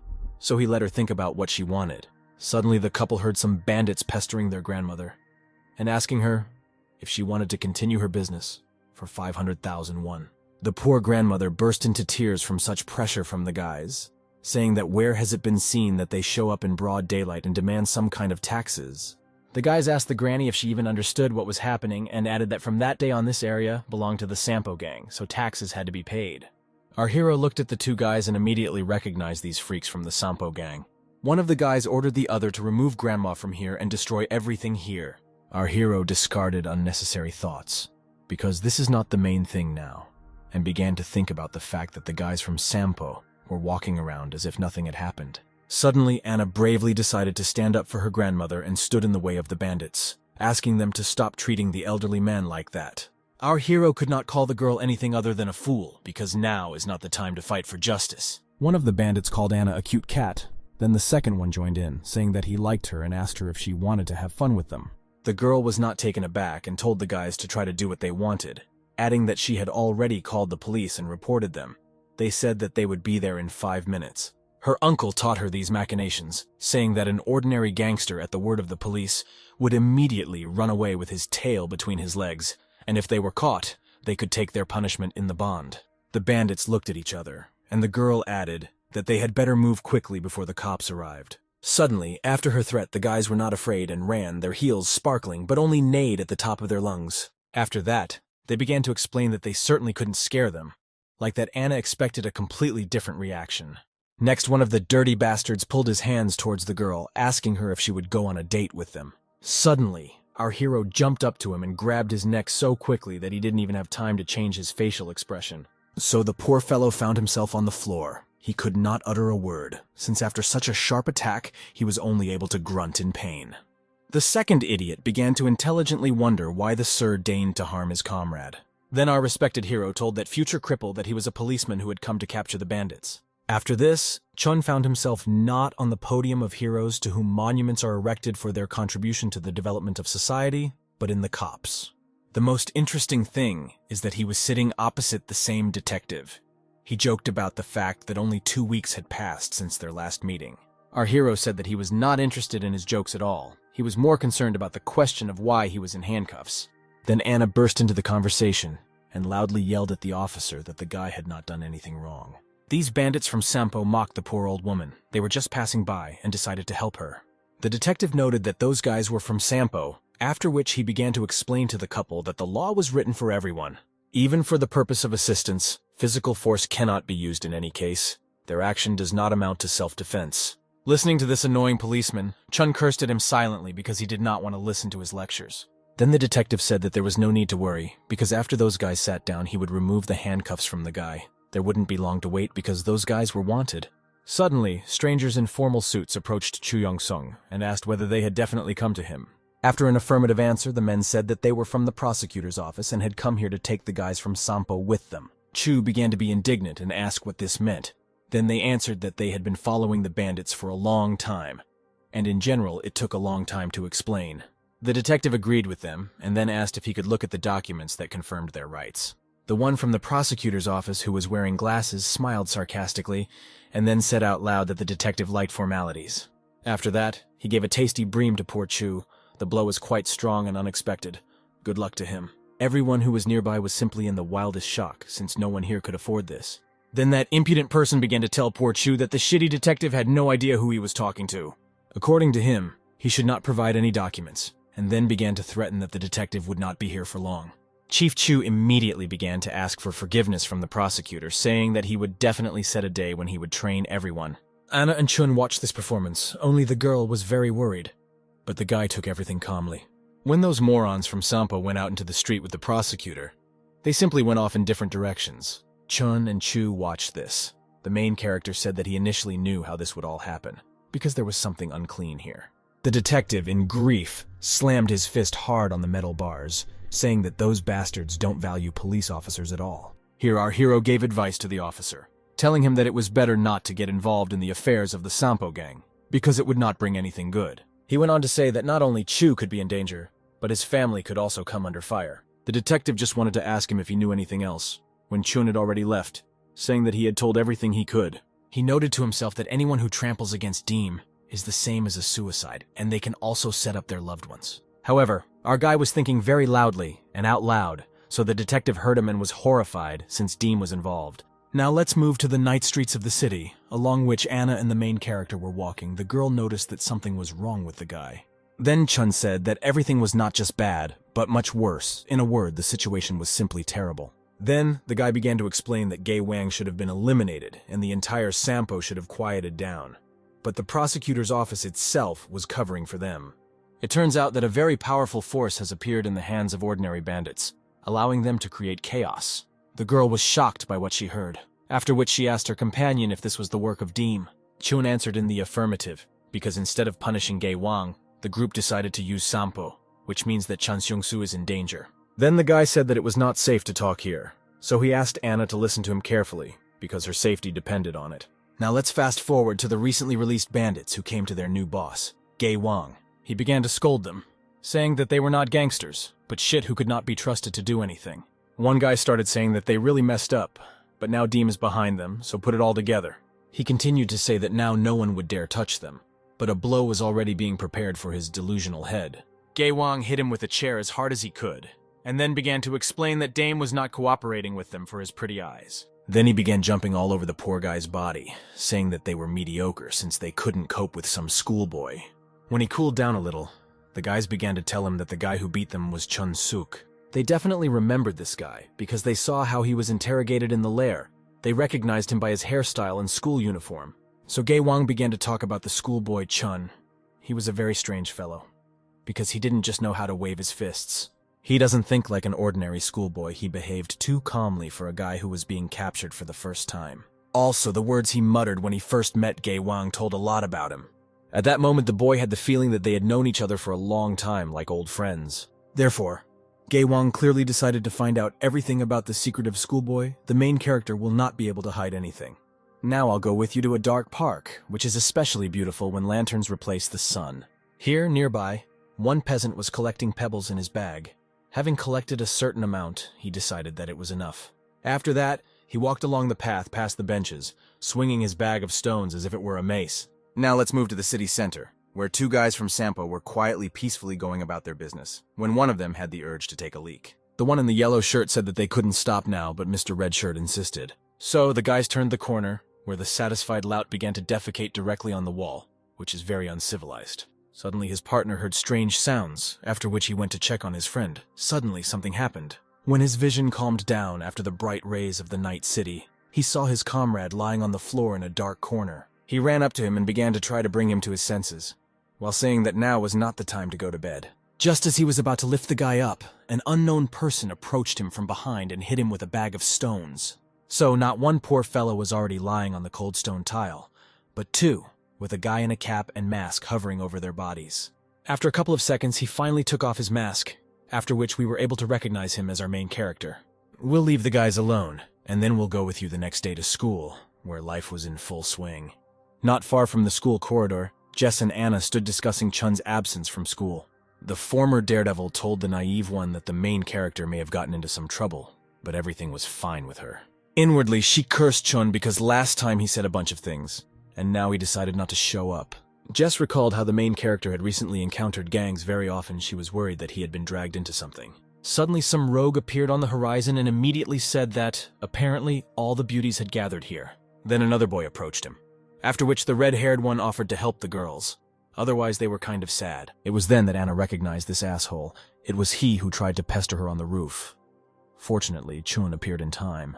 Then the girl grabbed her friend's hand and then pulled her along, saying that they needed to leave here. However, they couldn't leave so easily because the guys blocked their way, saying that he just wanted to talk. Then he bared his teeth unpleasantly and said that, according to rumors, the main character was seriously hit with cabbage soup by the Sampo gang.